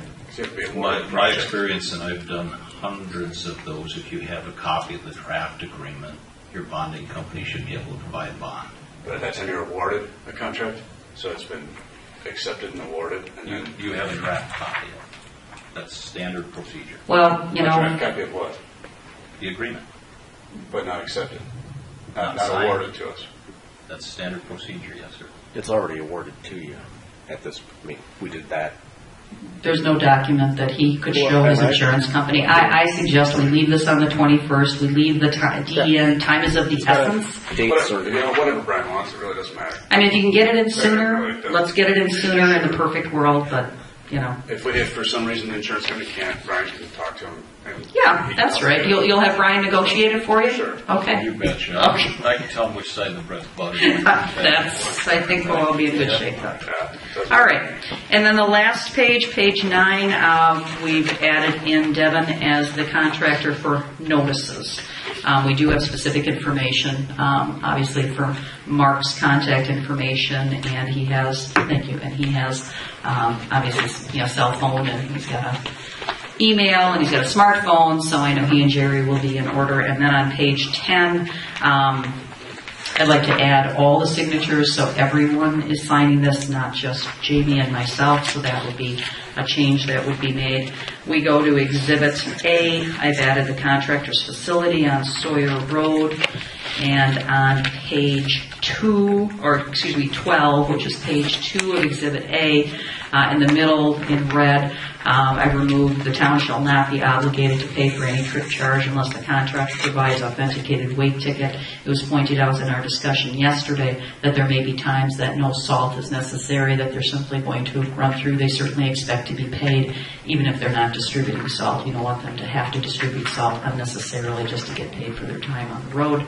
And then in the last paragraph of that, we had made simply an assumption to have the contract out there for the $50 charge. They've asked that if they're truly going to send a contractor and all they're doing is coming and dumping salt and going back and not working at an hourly rate, that they get paid their standard hourly rate of $97 per hour for that delivery for whatever time it takes them. I timed it yesterday. It's a 20-minute trip portal to portal. And those are the changes I'm proposing. Well, I guess I got a couple questions. This still references our policies and procedures manual with exhibits and everything? Are those part of this agreement? Because I don't see them attached to what we've got. There's no changes to those at this point. In the document itself, in the contract that we just reviewed, we have the option of using that, but it also gives the town board discretion to direct the contractor. We did not use those specific levels of service last year. It was based on each event, and I think there's going to be significant changes to that this year, and we talked about developing our protocol for the coming year during the course of the year as best practices, and then revise that document as time goes on. Then if I may ask, what is the protocol for trucks rolling, if you will? Well, let's describe the protocol that Mr. German used last year. I would imagine it'll be the same. Could Could you describe your protocol last year for dispatching trucks in the town of Waukesha? I was out working, so it won't be the same this year. Well, how did you were for a period of time at least in charge for the bulk of the season for having trucks on the road. I mean, what was your protocol? My protocol was when I was out and decided it was getting slippery, I called the trucks out, but Jerry won't be out monitoring the roads. Well, but we're not talking about that. We're talking about the usage of the levels of service in that protocol, not when you start them. You know, I think what Mr. Bishop... No, part of my question is, what is going to be the protocol or the procedure for when the trucks roll and what they're going to do and who's responsible for it? That's my question. Let's ask the expert, because we did review that yesterday. I don't know if this is on, but okay. We had talked about that because we had the same question based on what your protocol was written was awfully confusing. So we had asked the same question and we had talked it through, and we talked it through with Jerry that our personnel would be working with Jerry hand in hand to discuss when they go out, when things should be, what the type of event is, and what we feel. We'll give our recommendations of what we feel we should do and how it should go. Jerry would verify that. If he's okay with it, then we would follow that course of action. If Jerry isn't, then we would tailor it and follow that course of action. So he has the last call and has to give us the authority, but we would be making the calls as to how we felt it should be done, unless we hear differently. Who's going to be monitoring the weather? We will. We do anyway. We have subscribed systems that give points all over the town and all over any areas that we want. We have people driving through the area. We have people living in the area. At night driving through the area? Yep. Yeah, because we have the same thing with other accounts, so we have to be out there and doing it so we know we're already there. So if I understand, somebody from Wolf Paving is going to call Jerry and seek his authorization to go out? Is that the way it's going to work? That is correct. And who's that going to be? Mark Kingston is what the process was designated as, and we were told that Jerry would be our contact and that he would be the one giving us the authorization, I guess you could call it. This was not set by us. This was set by what your town wanted. So, so each event, that's the way it's going to work. Mark is going to call Jerry? That's what we're told. Mm-hmm. Okay. Or Jerry, and if Jerry if Jerry wants to be proactive, he would call first. I mean, whoever is concerned, if there's an event coming that evening, I would hope that they're talking during the day and saying, hey, this is our plan, this is what we plan to mobilize, we'll call each other at such and such a time, we'll double check at that point. The goal is for them to have a very good communicative relationship. It sounded as though in their joint meeting, traveling in the town, that they have a very similar thought process as to how to attack, any particular storm, and realizing that each one will be a little bit different. Certainly Wolf is not new to plowing, and that's a benefit to us as well. And Jerry, quite frankly, used to plow the town through working with Jacobson, so he's certainly very familiar with plowing and events. Sorry, go ahead, Devin. This is also not a rigid, doesn't have to be this way. If you guys want something differently or feel that we should be handling it in a different process, we're open to that all along the way. This is not... It doesn't matter to us how you prefer to have it done. We just want to do a good job with the least amount of concerns or issues possible. We want to do the same thing. Right. So it is dynamic. Is it going to be perfect? No. I think each event is going to be individual, but I think we've got good staff people and good vendor, and certainly we can all chime in, but there's going to be communication is going to be through one person. And if Jerry has concerns, you designated me as his backup, and then I'm smart enough to call the people that I feel would be helpful in order to get information. That would be my plan. One other question, Devin. What's your cell phone policy when you're driving? Excuse me, could you... Cell phones while driving with a CDL. For who? For me? Your drivers. For driver? I'd have to check that. I'm sure it's in our employee handbook. Okay, first of the year, they passed a law that you get caught with a CDL on a cell phone, it's a $1,700 fine, and it's $10,000 for the company. So I don't think we should have this in the contract. Have what in the contract? Cell phones. What page are you on there? Page 2. Number 2. And that's also something you may want to have reviewed by Mr. De La Mora, because there's a lot of differing a lot of different rules for municipalities or when you're plowing for a municipality. Any cell phone with a CDL automatic fine. Is that when he's driving public, or when he can pull over and You use can the cell pull over phone? on the side of the road, but you're not going to do that in a snowstorm. Show me, Everett, where on page 2? bottom. Page 2 bottom, man. Contractor C, prefers midway down through C. all vehicles shall at times have operators who have cell phones to be able to contact and be connected. Well, what do we care? That's okay. If they're not smart enough to move over and they get tagged for $1,700, that's his problem. But They should be. Are we promoting? No, what do we want to send people out there without an ability to contact them? I don't think so. They have two-way radios, don't you? That's pretty ancient. Yeah, we have radios in there, but we have both. I think that from the way it was just read, though, it's not making you liable, and I guess you'd have to ask Mr. DeLamore again, but you're just basically saying the guy has to have a phone, which it doesn't matter because all of our guys do anyway. So, if they had a breakdown, we would want them to be able to call and deal with it right away. Or if there's an emergency, or if they saw somebody that was in a ditch, we'd want them to be able to call the police department. So it's important that they have phones, and I don't see any reason why you wouldn't want to leave that in. The statement is, all vehicles and equipment shall at all times have operators who have cell phones to be able to contact and be contacted by contractor's base of operation. So that contractor shall at all times have the ability to communicate with individuals operating the vehicles and equipment used by the contractor to perform the obligations hereunder. I don't see that we're taking any liability. I think it's very helpful that you're pointing it out in case, Wolf was not aware of the rule because it's an expensive issue. I put it in my payroll every week not to use a cell phone when you're moving. Yeah, well, hopefully. $10,000. Mr. DeLamore. Well, we do have that in our handbook. Sure. I know there's a cell phone policy. I don't know exactly how it reads, but I know you're not supposed to be on it. Do you know whether that should be in this contract or not? What I think we want to have is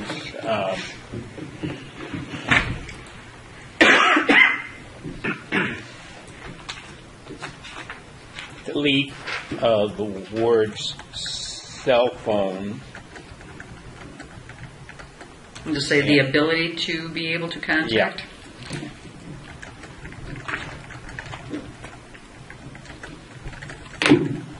So remove cell phones who have the ability to be able to contact and be contacted by contractor's base of operation. To add another word, B, to be contact. No, It's already there. No, that's correct. Operators who have the ability to be able to. So you're putting in the ability and removing cell phones. Correct. Okay. That gives you maximum flexibility. Gonna have walkie-talkies, I guess. Does that work for you, Mr. German? Well, that way, if they choose to use a cell phone, we're not taking responsibility for it. Yeah. Definitely not. How do those changes suit everybody? Love them. Any concerns?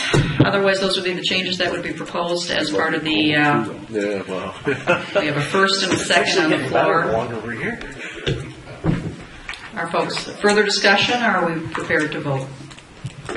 Give her a call. I hear no further discussion. All those in favor signify by saying aye. Aye. Opposed? No. Mr. Fisher, this contract will be available for your review next week. We'll finalize it next week, Thursday. We'll have it ready to go, tomorrow? I think tomorrow. I know I can do my part. Is there anything else? There's nothing else that you needed to do, right, Attorney DeLamore? I don't believe so, no. Okay. The documents. So I will Prepared issue the in-house. document tomorrow morning, if not yet this evening, for everybody's final review. And Devin, I don't think it's necessary for you necessarily to be here next week. If you would enjoy coming back, you're welcome always to be here. And we'll get that accomplished. So we'll move on. Thank you. Thank you very much for your time. To Devin or to, is this to Devin? No. Thank you very much for your time. Thank you. We're meeting next Tuesday. Next Thursday evening, there's a Tuesday for the budget hearing. Yes. Yeah, the next Thursday. Prior to that?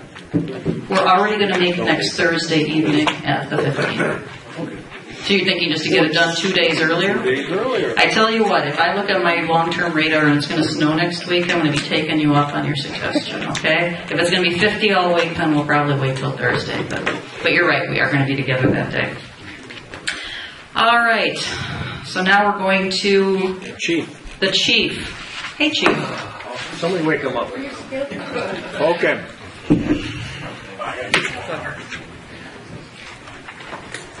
Mr. Tonelli is going to go unless someone objects. Bye, Chris. I'll stick around. No kidding. Thanks, Chris. In case there's an engineering fire emergency. Oh, gosh, yeah. Hi. Hi. Good evening. I'm not sure how I'm here this thing. This is getting late. It's been a long meeting. It is. I worked with Joe with budget stuff, and I asked him about the capital stuff, and I had in the budget this year, in the capital portion of the budgets, requested some monies to replace our extrication equipment instead of our extraction equipment. Can you make sure that's on? I don't know if the folks behind you It can is. hear. Is it? Okay. And Joe asked me to bring some information to you tonight on our extrication equipment, and why I requested it in the budget, and why we would like to replace it. So currently our extrication equipment in our trucks range in age from more than 20 years old. The newest piece we have is 16 years old. And I'm sorry, but do we have something from you? Did you hand anything out? No. Nope. No? We're just talking? He's just talking. He's just talking. Okay. Just giving us a little presentation. We have 11 pieces of extrication equipment. They all work together. They all work off the same power units. It's hydraulically driven. We use that to get people out of wrecked cars when we can't open them. We use that to take apart buildings if folks are trapped, or many different uses for it, but that's the purpose of it. Our equipment is very old. We have our power unit, which has a broken choke on it and a leaky hydraulic valve, so when we run it, one person has to stand there and hold the choke open and hold the hydraulic valve open so that it maintains service while we're using it. The piece of equipment is at the point where they don't make that unit anymore, and parts are not available for it other than finding another one like it that's been taken out of service, and they scrap parts off of it. That's one reason to replace it. The other reason is that technology has developed over the years that our tools don't cut some materials that they use in cars nowadays, like boron and martite. They're materials that are used in mostly upper-end cars, but door posts and door frames, our tools will not be able to cut those materials. Technology has developed over the years. Now tools are available that will cut those materials.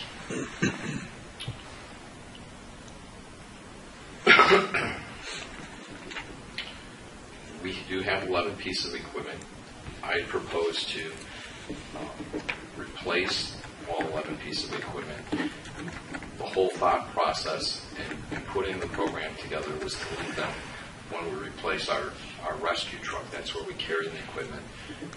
And that's how we kind of work together to do them at the same time, so that we have a place to put them. We would carry them still where we carry them now if we need to. But I think it's important enough that our extrication tools are reliable, dependable, function when we need them to work.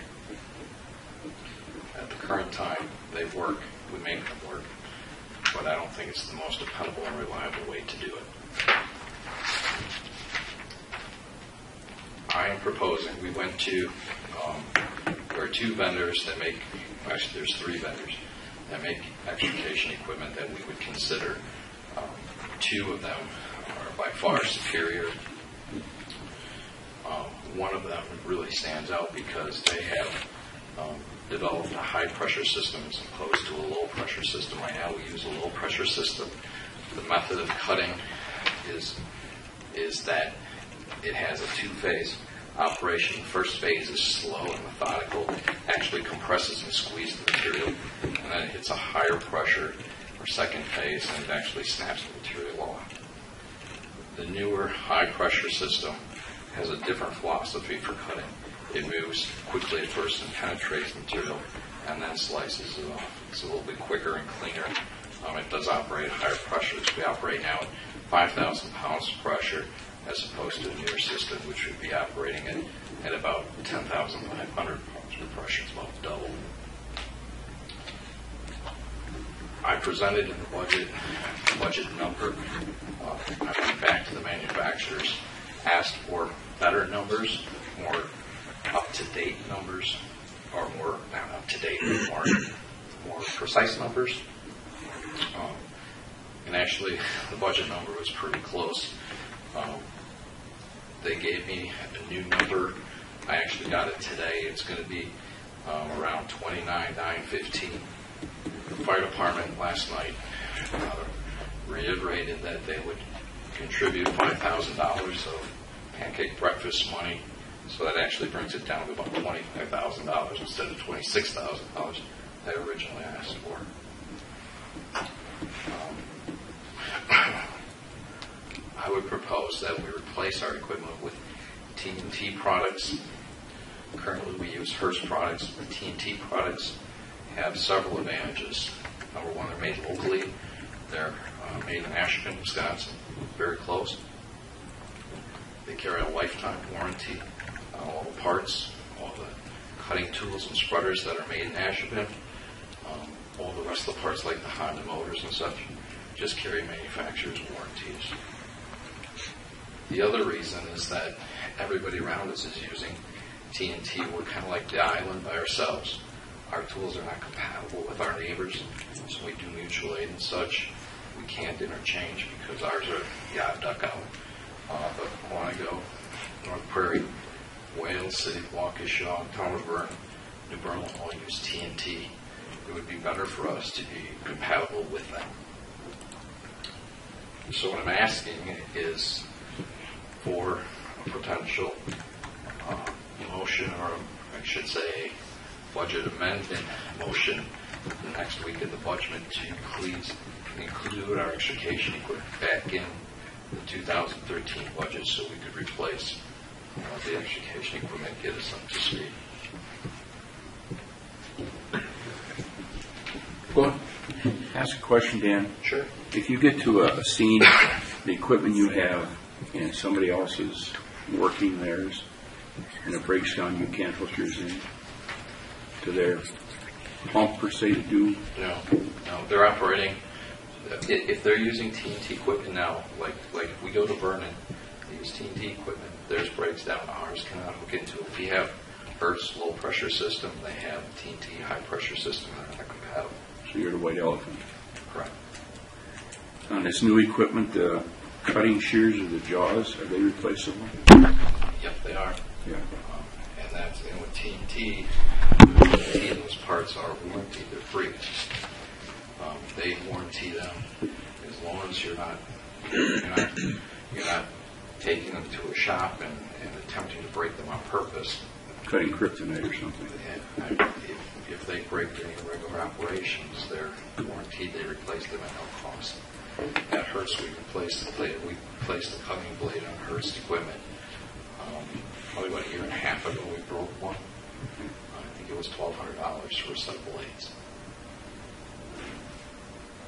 You mentioned 11 pieces of equipment. These are separate or different pieces, or some of them work together, or what? Well, they all work together, but yet they're all separate. And when they price them for us, they price them individually. So there's the power unit. There's the units we're looking to replace ours equal for equal. So we're not increasing, we're not decreasing them.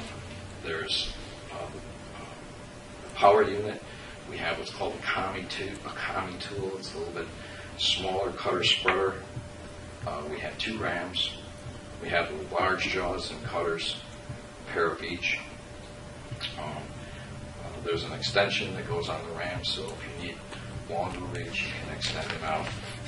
There's 3 sets of hoses that goes with the tool, so you can connect them to the power unit. So new equipment would have 10, 11, 12 pieces or something like 11 pieces, yeah. Okay. Dan, does the same power unit run all the pieces? They all don't have their own power unit. No, it's one power unit that runs all.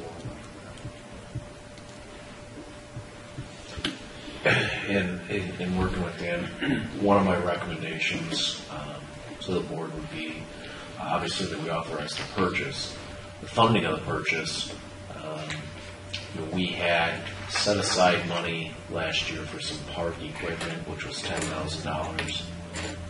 We could do a budgetary amendment to redesignate those funds towards this, which would put us a $15,000 bill shy of paying for this because we didn't buy that park equipment. And be my desire to take those funds out of the current town reserves, allow Dan to buy that this year, 2012, and not affect the 2013 budget that we already published and we're going to present next week to the town residents. I don't see a reason to muddy those waters since we do have a $10,000 bill sitting there that we can budgetary amendment across, which is a much very wise use, and then look to take the balance of the $15,000 out of the town reserves. And we could have that, I would expect, between Jamie, myself, and Renee Messing, we could have that budgetary amendment ready for board approval or consideration. If Dan could get this price point from the vendor in writing for us, and we could get that all approved next week. And currently our pump needs to have work done on it as well. We save some money there, who knows how much, but because we'd just be replacing it and the old equipment is a net trade if these numbers that Dan's presented to you. What's the time element, Dan, if you order this to get it here? I really didn't ask the question. Some of it could be very quick, or most of it's in stock, but I'm sure there's stuff that has to be ordered too. But I really didn't ask the question. I've got concerns if you have a guy holding the valve open at the power unit and somebody running the machine on the other end. Well, they really don't affect each other. The guy's holding the valve open on the machine, so you've got fluid flow. The only time you close it is when you want to disconnect the hoses and take it apart. Okay, so it's not like an on-demand when you try to run the machine and increases the power. No. Okay. No. What happens to the old stuff, Dan? Well, that's I was just going to tell you that the number I gave you is still kind of a budget number because they will work a trade or help you sell the equipment. The equipment that we have is pretty much not marketable in the U.S. Nobody else wants it either. But what they do is they'll take them and trade. They'll negotiate a trade price or help you fix you up with a buyer. Most of it is sold in places like South America and Mexico, and those folks pick it up and use it. So this price of then 20, call it 24, well, let's start with the 29 because it's however it's going to get paid. That would go down some based on the trade-in value? And how long would it take you to get the trade-in value assessed? He said that they could get that by next Thursday.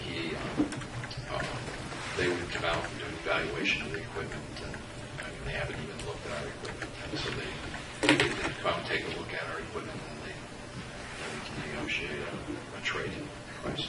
So my suggestion is that it's not informational only, so there's no action we can take this evening, but that we put this on the agenda for next week, Thursday. You'll have a final price by then. We designated that playground equipment in our 2013 budget as rollover for snow equipment, so it would still affect that, but Jamie's indicated that given the election results, she does not need $11,000 of her election budget for next year, so there's some monies there. So I think we can figure out this week the best way of handling that. We do have general fund. We're coming in under budget for 2012, so we could technically take some of the monies that we have and simply do an amendment to the 2012 budget. I think we have time to think about that, but I would suggest we put it on and get us a final number so that we can make a final decision so you can move forward. He said he could be here probably at least by Monday at the latest. Cool. Sounds like Does that satisfy everybody? Any further questions? Thank you. Okay, thanks for hanging in there, Dan. Okay, next item for new business is discussion and possible action on the amended 2012-2013 Class B combination fermented malt beverage and liquor license renewal and Neighbors Bar and Grill. This goes a little bit hand in hand with their request this evening because it allows them the ability to serve outside. Is that correct, Jamie? Correct. Okay. So, anybody like to make a motion? Motion to approve. Is there a second? Second. Wow. Got it? Cereal. All right. All those in favor signify by saying aye. Aye.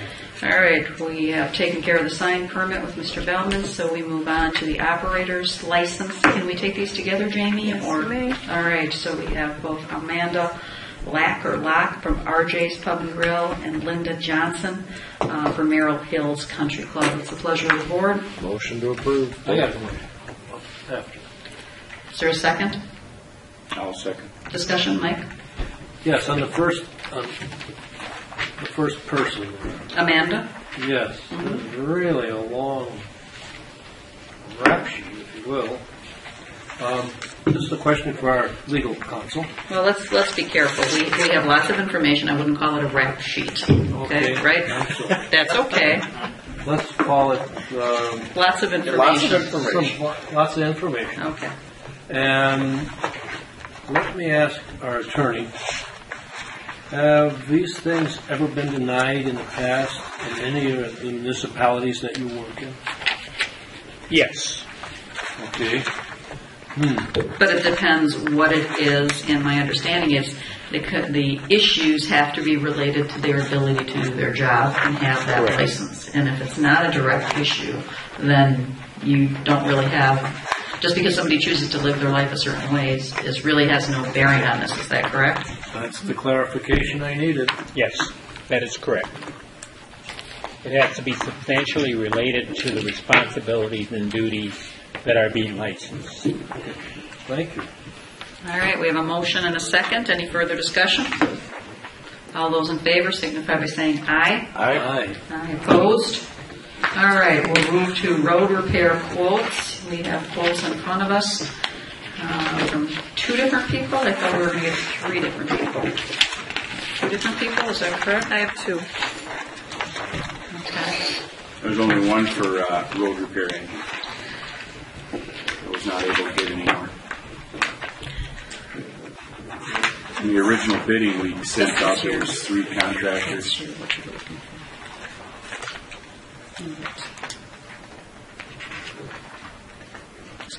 Okay.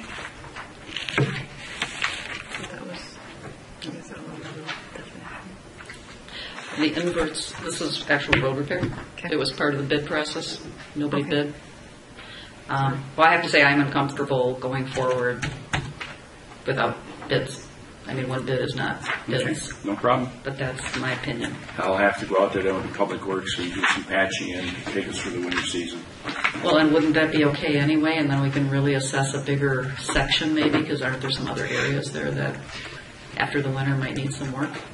Well, these 2 sections are, to me, dangerous. But you can patch them with asphalt to get us through the winter? We'll have to monitor it through the winter, though, because the snowplow will scrape it out, so we'll have to monitor it. I think we did that last year. Right. Does anybody have an issue with that? Okay, so we'll just no action on that. All right, Robert's Rules of Order, that is on here for the benefit of Mr. Fisher. Yep, and I think Jamie's got something to pass out there. The layout, I'll move through this fairly quickly. We want to just chat a little bit. Well, I'm going to stop you if you don't mind, because we put this on here on your request, but Robert's Rules of Order don't 100% apply to municipalities. And we do have the ability to, there's a book written by UW Extension, Parliamentary Procedure for Wisconsin Municipalities. That's $40 a person.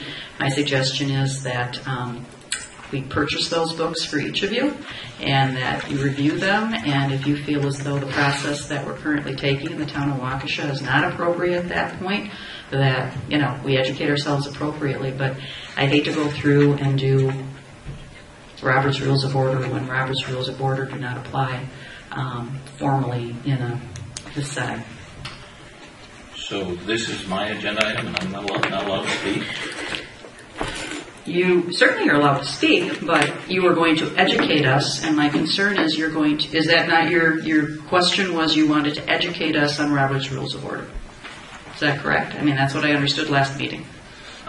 Is that not what you asked us to put on the agenda so that you could take 5 minutes and educate us on Robert's Rules of Order? I asked for Robert's Rules of Order to put on the agenda. Yes. ask to have a few minutes of your time if I may. Please move forward. I don't want to be argumentative about it. I want this to be for the better part of the group. I gave you a thing to pass out. I'll do it in about 2 minutes here. But my issue or concern, the last 2 town board meetings we had on the 11th of October and the 25th of October, I believe were embarrassing for anybody to witness or participate in. We, the town board members, were absolutely out of control, engaging in personal attacks on one another, argumentative, absolutely repeating everything we said over and over. I want to go to one simple principle tonight that I think applies to this body, and it's called point of order. If you go back and listen to the meeting minutes, several times I listened for arguments that went on and on and on. I called for a point of order. And what a point of order is basically to interrupt conversation, and who's ever chairing the meeting is to stop the meeting, listen to the point of order, and it's simply to say, stop the arguing, stop the belittling, stop the personal attacks, and start over. And I would ask that you, I won't take time to do it, but that you would read this, understand what a point of order is, and so when we get to that in the future, we can bring this back to a measure of decorum. We on the town board did nothing up here to be proud of. I think it's a service the people we're trying to serve. So the simple point is a point of order. It interrupts conversation. The chair is to stop and basically return the meeting to order. That's my presentation for tonight.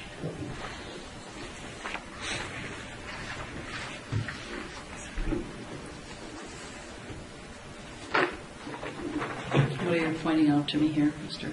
Because of the ordinance provision in Yes. regards to. I believe the comment that you had made was call the question.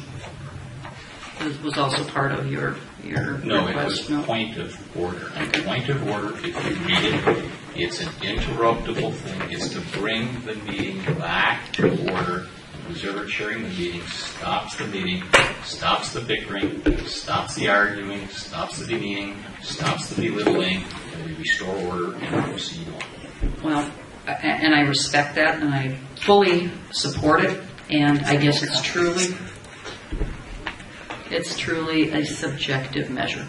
And some people who feel as though information that's being brought to the public is difficult, they may consider that to be a belittling situation, and perhaps isn't. And I guess your characterization, I disagree with. I think certainly we've had information come forward that perhaps people are uncomfortable with. That doesn't mean that it shouldn't come forward, and we will do our best to hold decorum, and I think that's an important measure.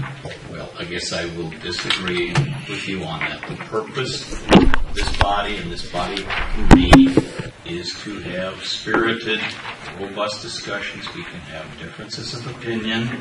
That's a good and healthy thing. We don't have to all vote the same way each time, and we can express our differences of opinion. That's a healthy thing to do, but it needs to be done in a civil, respectful way. And I would submit to anybody who sat in on attended this meeting or whatnot, who didn't have any vested interest at all, certainly would not describe the last 2 meetings we had as being civil, having any measure of decorum. They got deeply personal, a lot of offensive things that were said. Listen to the tape if you don't believe me. I mean, it is out of sight. Well, everybody has their opinion, and I respect yours. Thank you. We'll move on. We've taken care of old business. We've taken A and B. We'll go to one of those items that probably caused people's blood pressure to go up the last 2 meetings because we didn't have the full group here, so it was a tie. We have our Outlook Access Use Policy Decision for elected officials. This was tabled from the October 11th meeting. I know, Mr. Fisher, you were attempting to... Yeah, but I guess I rise to a point of personal privilege on that at the moment. Okay. That was discussed at the meeting on October 25th. It was brought to a vote. And the vote on that to enact that policy ended up in a tie, 2-2. So therefore it was defeated. If you go and look at Robert's Rules of Order, that cannot be brought back onto the table unless there's a motion to reconsider.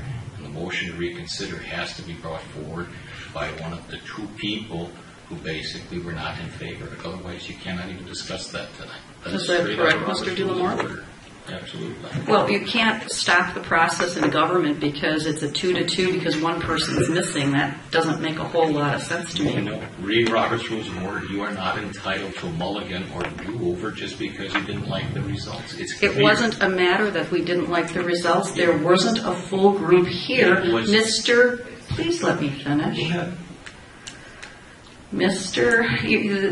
Lasko voted for it in the previous meeting. Mr. Bansky wasn't there. Okay? So it was 2-2. You allowed it to be brought back. We brought it back. That time, Mr. Lasko wasn't here and Mr. Bansky was. It was still 2-2. The two people are here. I voted for it each time. And now you'd like to find a way for the three people who wanted not to have it enacted potentially? That doesn't seem quite fair. I don't care what Robert's Rules of Order might say on that particular point. I do care what Robert's Rules of Order is. And it's reconsidering a main motion.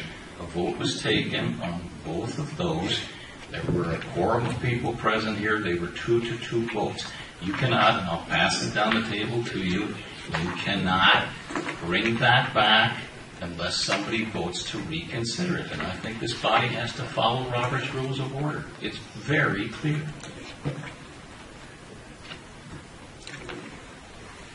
Well, at that point, we should never have a meeting when not 5 people are here because it is not the will of the group, and I think it's a perversion of the system.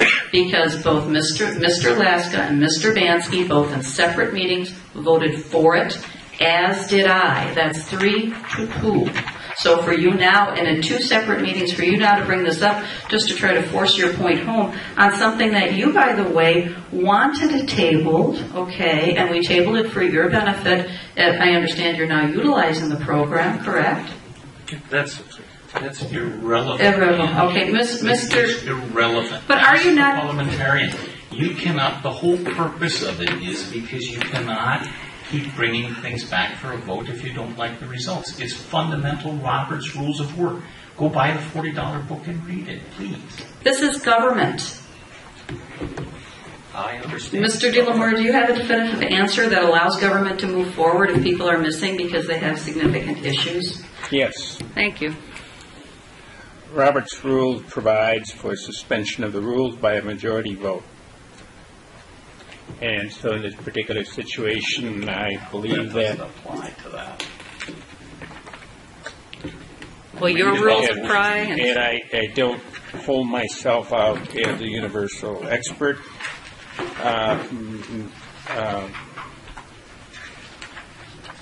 Is there any thing that you can point me to? I've got my $40 book here that we can pass it to Mr. Bansky. Let him read it. There you go. You really want to stand on ceremony on this, Mr. Fisher, even though it is ceremony. It is not ceremony. And people wonder why we don't get things done in the town of Waukesha. I guess this would be a superb example.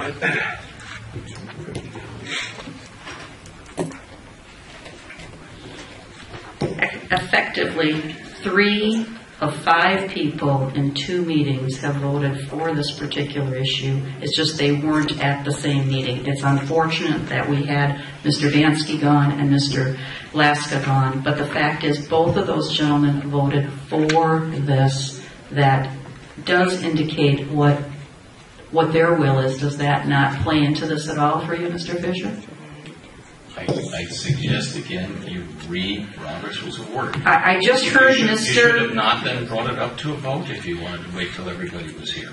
That's simple. I said at the last meeting, I guess we're going to see this again. And no one said, gee whiz, you better get out your $40 book of Robert's Rules of Order before you do that.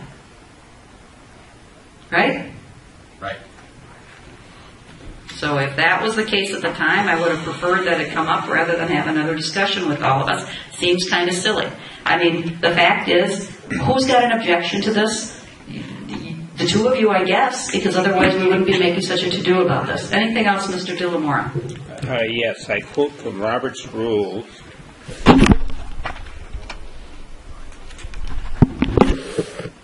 My edition, page 27, 50 for it, the 9th edition. If you'll permit me to read the section 25 on page 259. When an assembly wishes to do something that it cannot do without violating one or more of its regular rules, it can adopt a motion to suspend the rules interfering with the proposed action, provided that the proposal is not in conflict with the organizational bylaws or constitution, local, state, or national law, or the fundamental principles of parliamentary law. What did that say? Or the fundamental principles of parliamentary law. So you can't violate that. Well, hear me out, sir. Okay, go ahead. Okay. Standard descriptive characteristics. The incidental motion to suspend the rule can be made at any time that no question is pending. I'm just going to jump to the relevant section 2. Can be applied to any rule of the assembly except bylaws or rules contained in a constitution or corporate charter. And then it goes on, is out of order when another has the floor, must be second, is not debatable, is not amendable, usually requires a 2/3 vote. In any case, no rule protecting a minority of a particular size can be suspended in the face of a negative vote. And this cannot be reconsidered. So I'd be happy to pass to you. To the best of my knowledge, that is a way that the issue can be dealt with. Now, taking a step back and just trying to apply my experience, all of us, I think, more or less attended the training session that was provided at the Towns Association meeting by Mr. Macy. And my takeaway from that session was that parliamentary procedure should not be a mechanism to sidestep the fundamental consideration of policy issues. There is a considerable debate in law as to how often a matter can be brought before an elected body. And there are two sides to that coin. One is to be efficient, something should not be brought up repeatedly once it's been decided. But at the same time, because people are elected to try to represent constituents, it's important to have enough flexibility to allow for the consideration of changed circumstances. And so I really believe, personally, as a municipal lawyer, having practiced a couple of years, and that to the extent that you want a professional parliamentarian running your meetings, you're going to extend the meetings and make them so formalistic that you're going to be tangled up in procedural objections as opposed to the substantive considerations, to the detriment of the understanding by the public of these rules. The basic rule of parliamentary procedure, as I've always understood it, when I did take a course in college from a professor named Hugo Hellman, was to basically be fair and give people an opportunity to be heard on an issue. And that's really what should be the controlling rule. So I would be happy to lend my book to anyone. I have nothing further to offer on this. Can this be brought up next week? And the reason I ask that is because there's going to be 3 people here, obviously, that use this on our computer that will vote yes, yes, Well, it yes. can be brought up right now. Why do we have to wait till next week? Well, why can't we do it right now? No, I mean, Mr. Fisher, I'm sorry. I mean, you're just trying to delay really the process here. What's going to happen? The process, as I understand it from what you've read, following Robert's Rules of Order, what is the next step for us if we were to choose to? Someone has to make a motion. Has to be second. Motion. There's a second. Second. This is a motion to suspend the rules. Correct. Okay. Sure. Do we need further clarification of the motion, Mr. Dillmore? I don't believe so. Is that a majority or 2/3 or what? 2/3 vote, sir. Okay. Call the question. Call the question. Got to call the vote. All those in favor signify by saying aye. Aye. Aye. Opposed? No. No. Fails. You got to have 2/3. That would be more than. Fails. 60%. Just is what it is. For 6.2%. Next, it fails. So now, if it's brought up next week, then we don't need a majority vote. We need just a normal 3-2 vote. Correct me if I'm wrong. Bring it up every week for the next year, if you want, till you get the right numbers to make it work. Let's go to the next. Mr. Dillmore is still thinking, I think. I mean... No, I have no comments to offer. The chair can make a ruling, and the ruling can always be appealed under parliamentary procedure.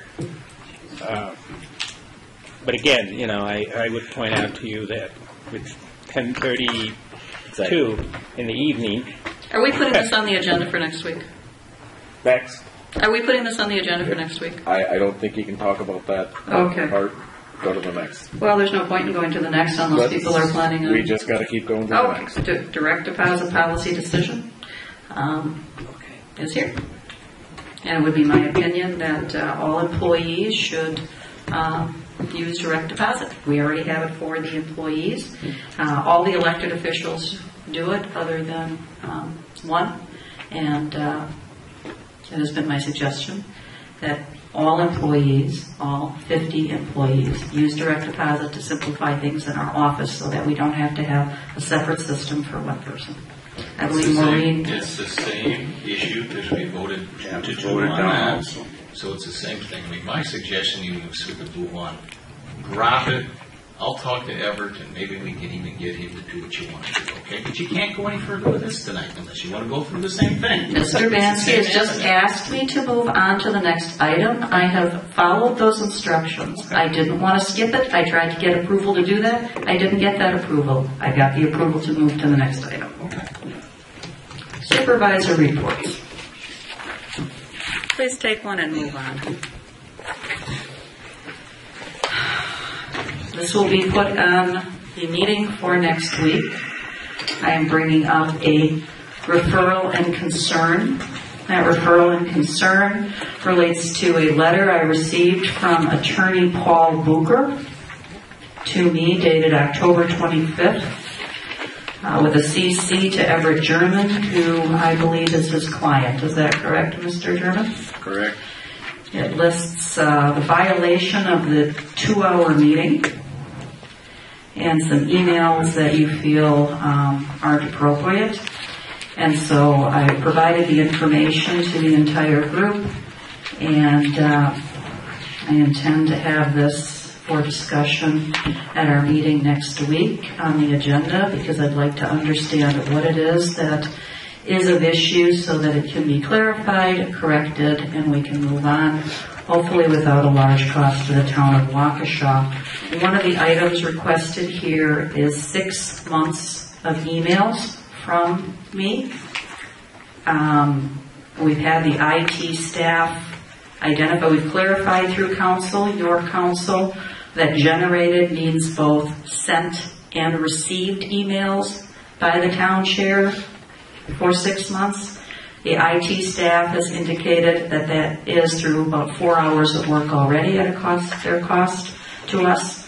That's 6,000 emails.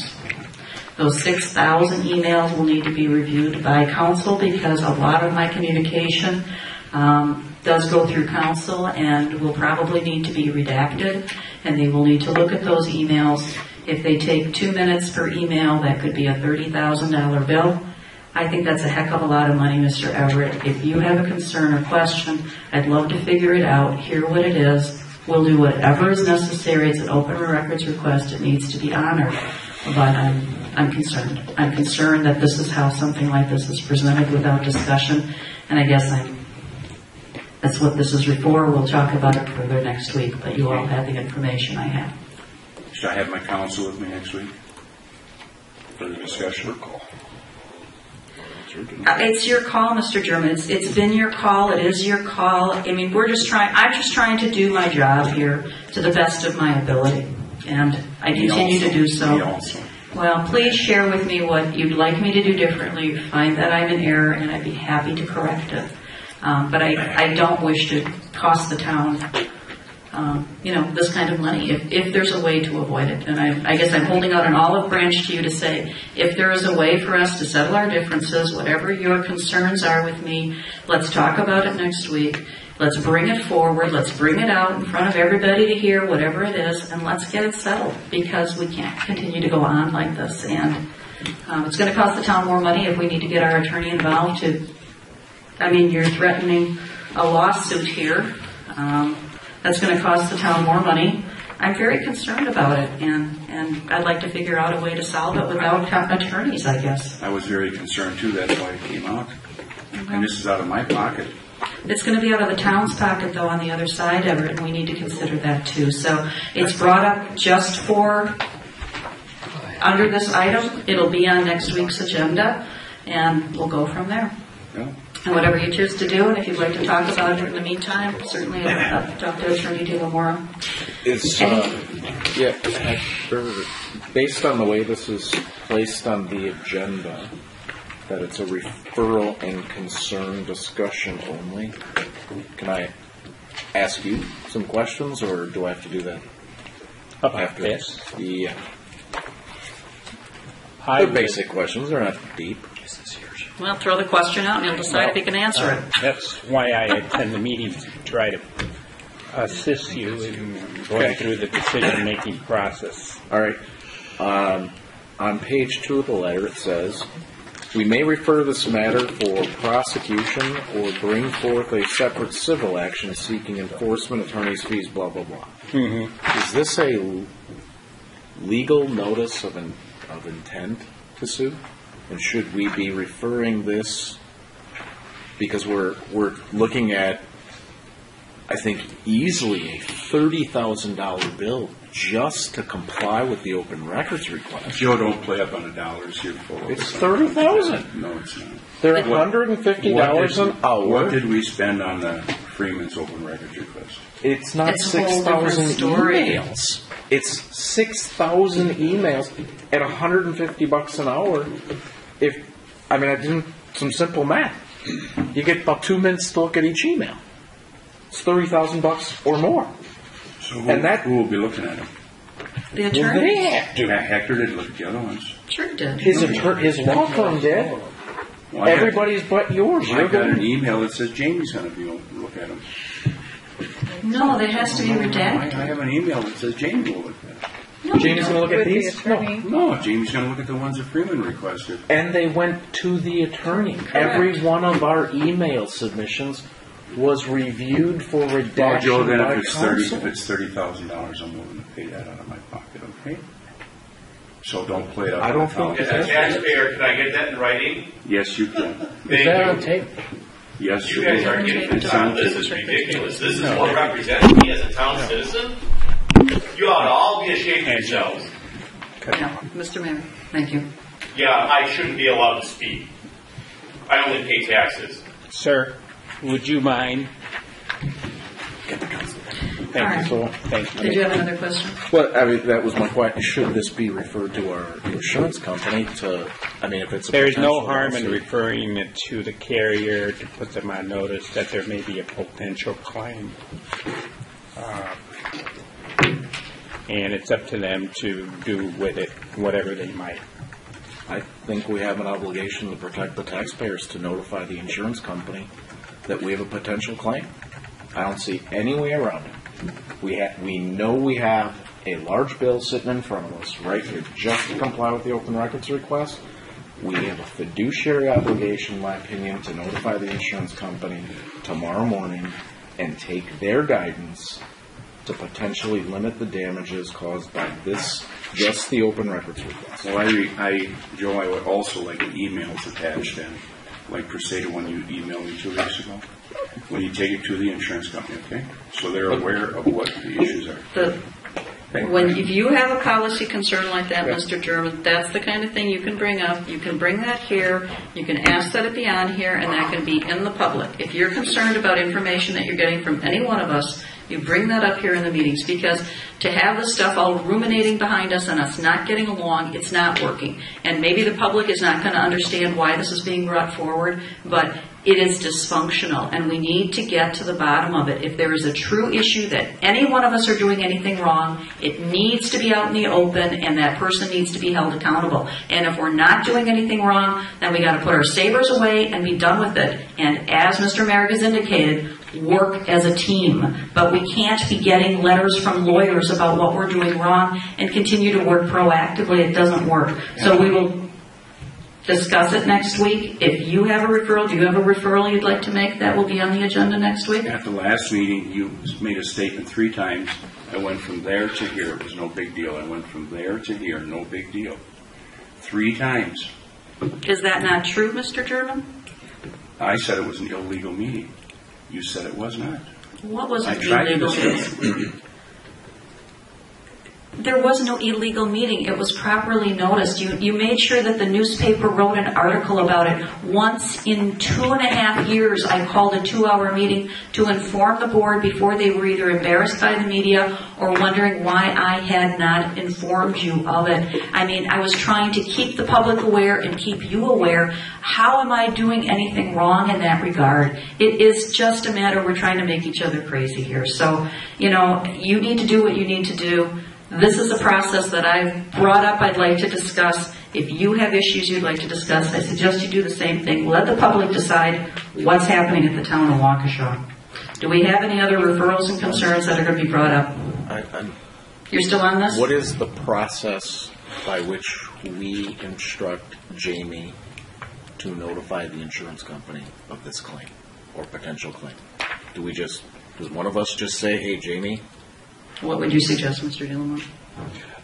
In the other communities, whenever there is a potential claim or an actual claim, the governing board is made aware of the claim and it's transmitted to the insurance company for their information.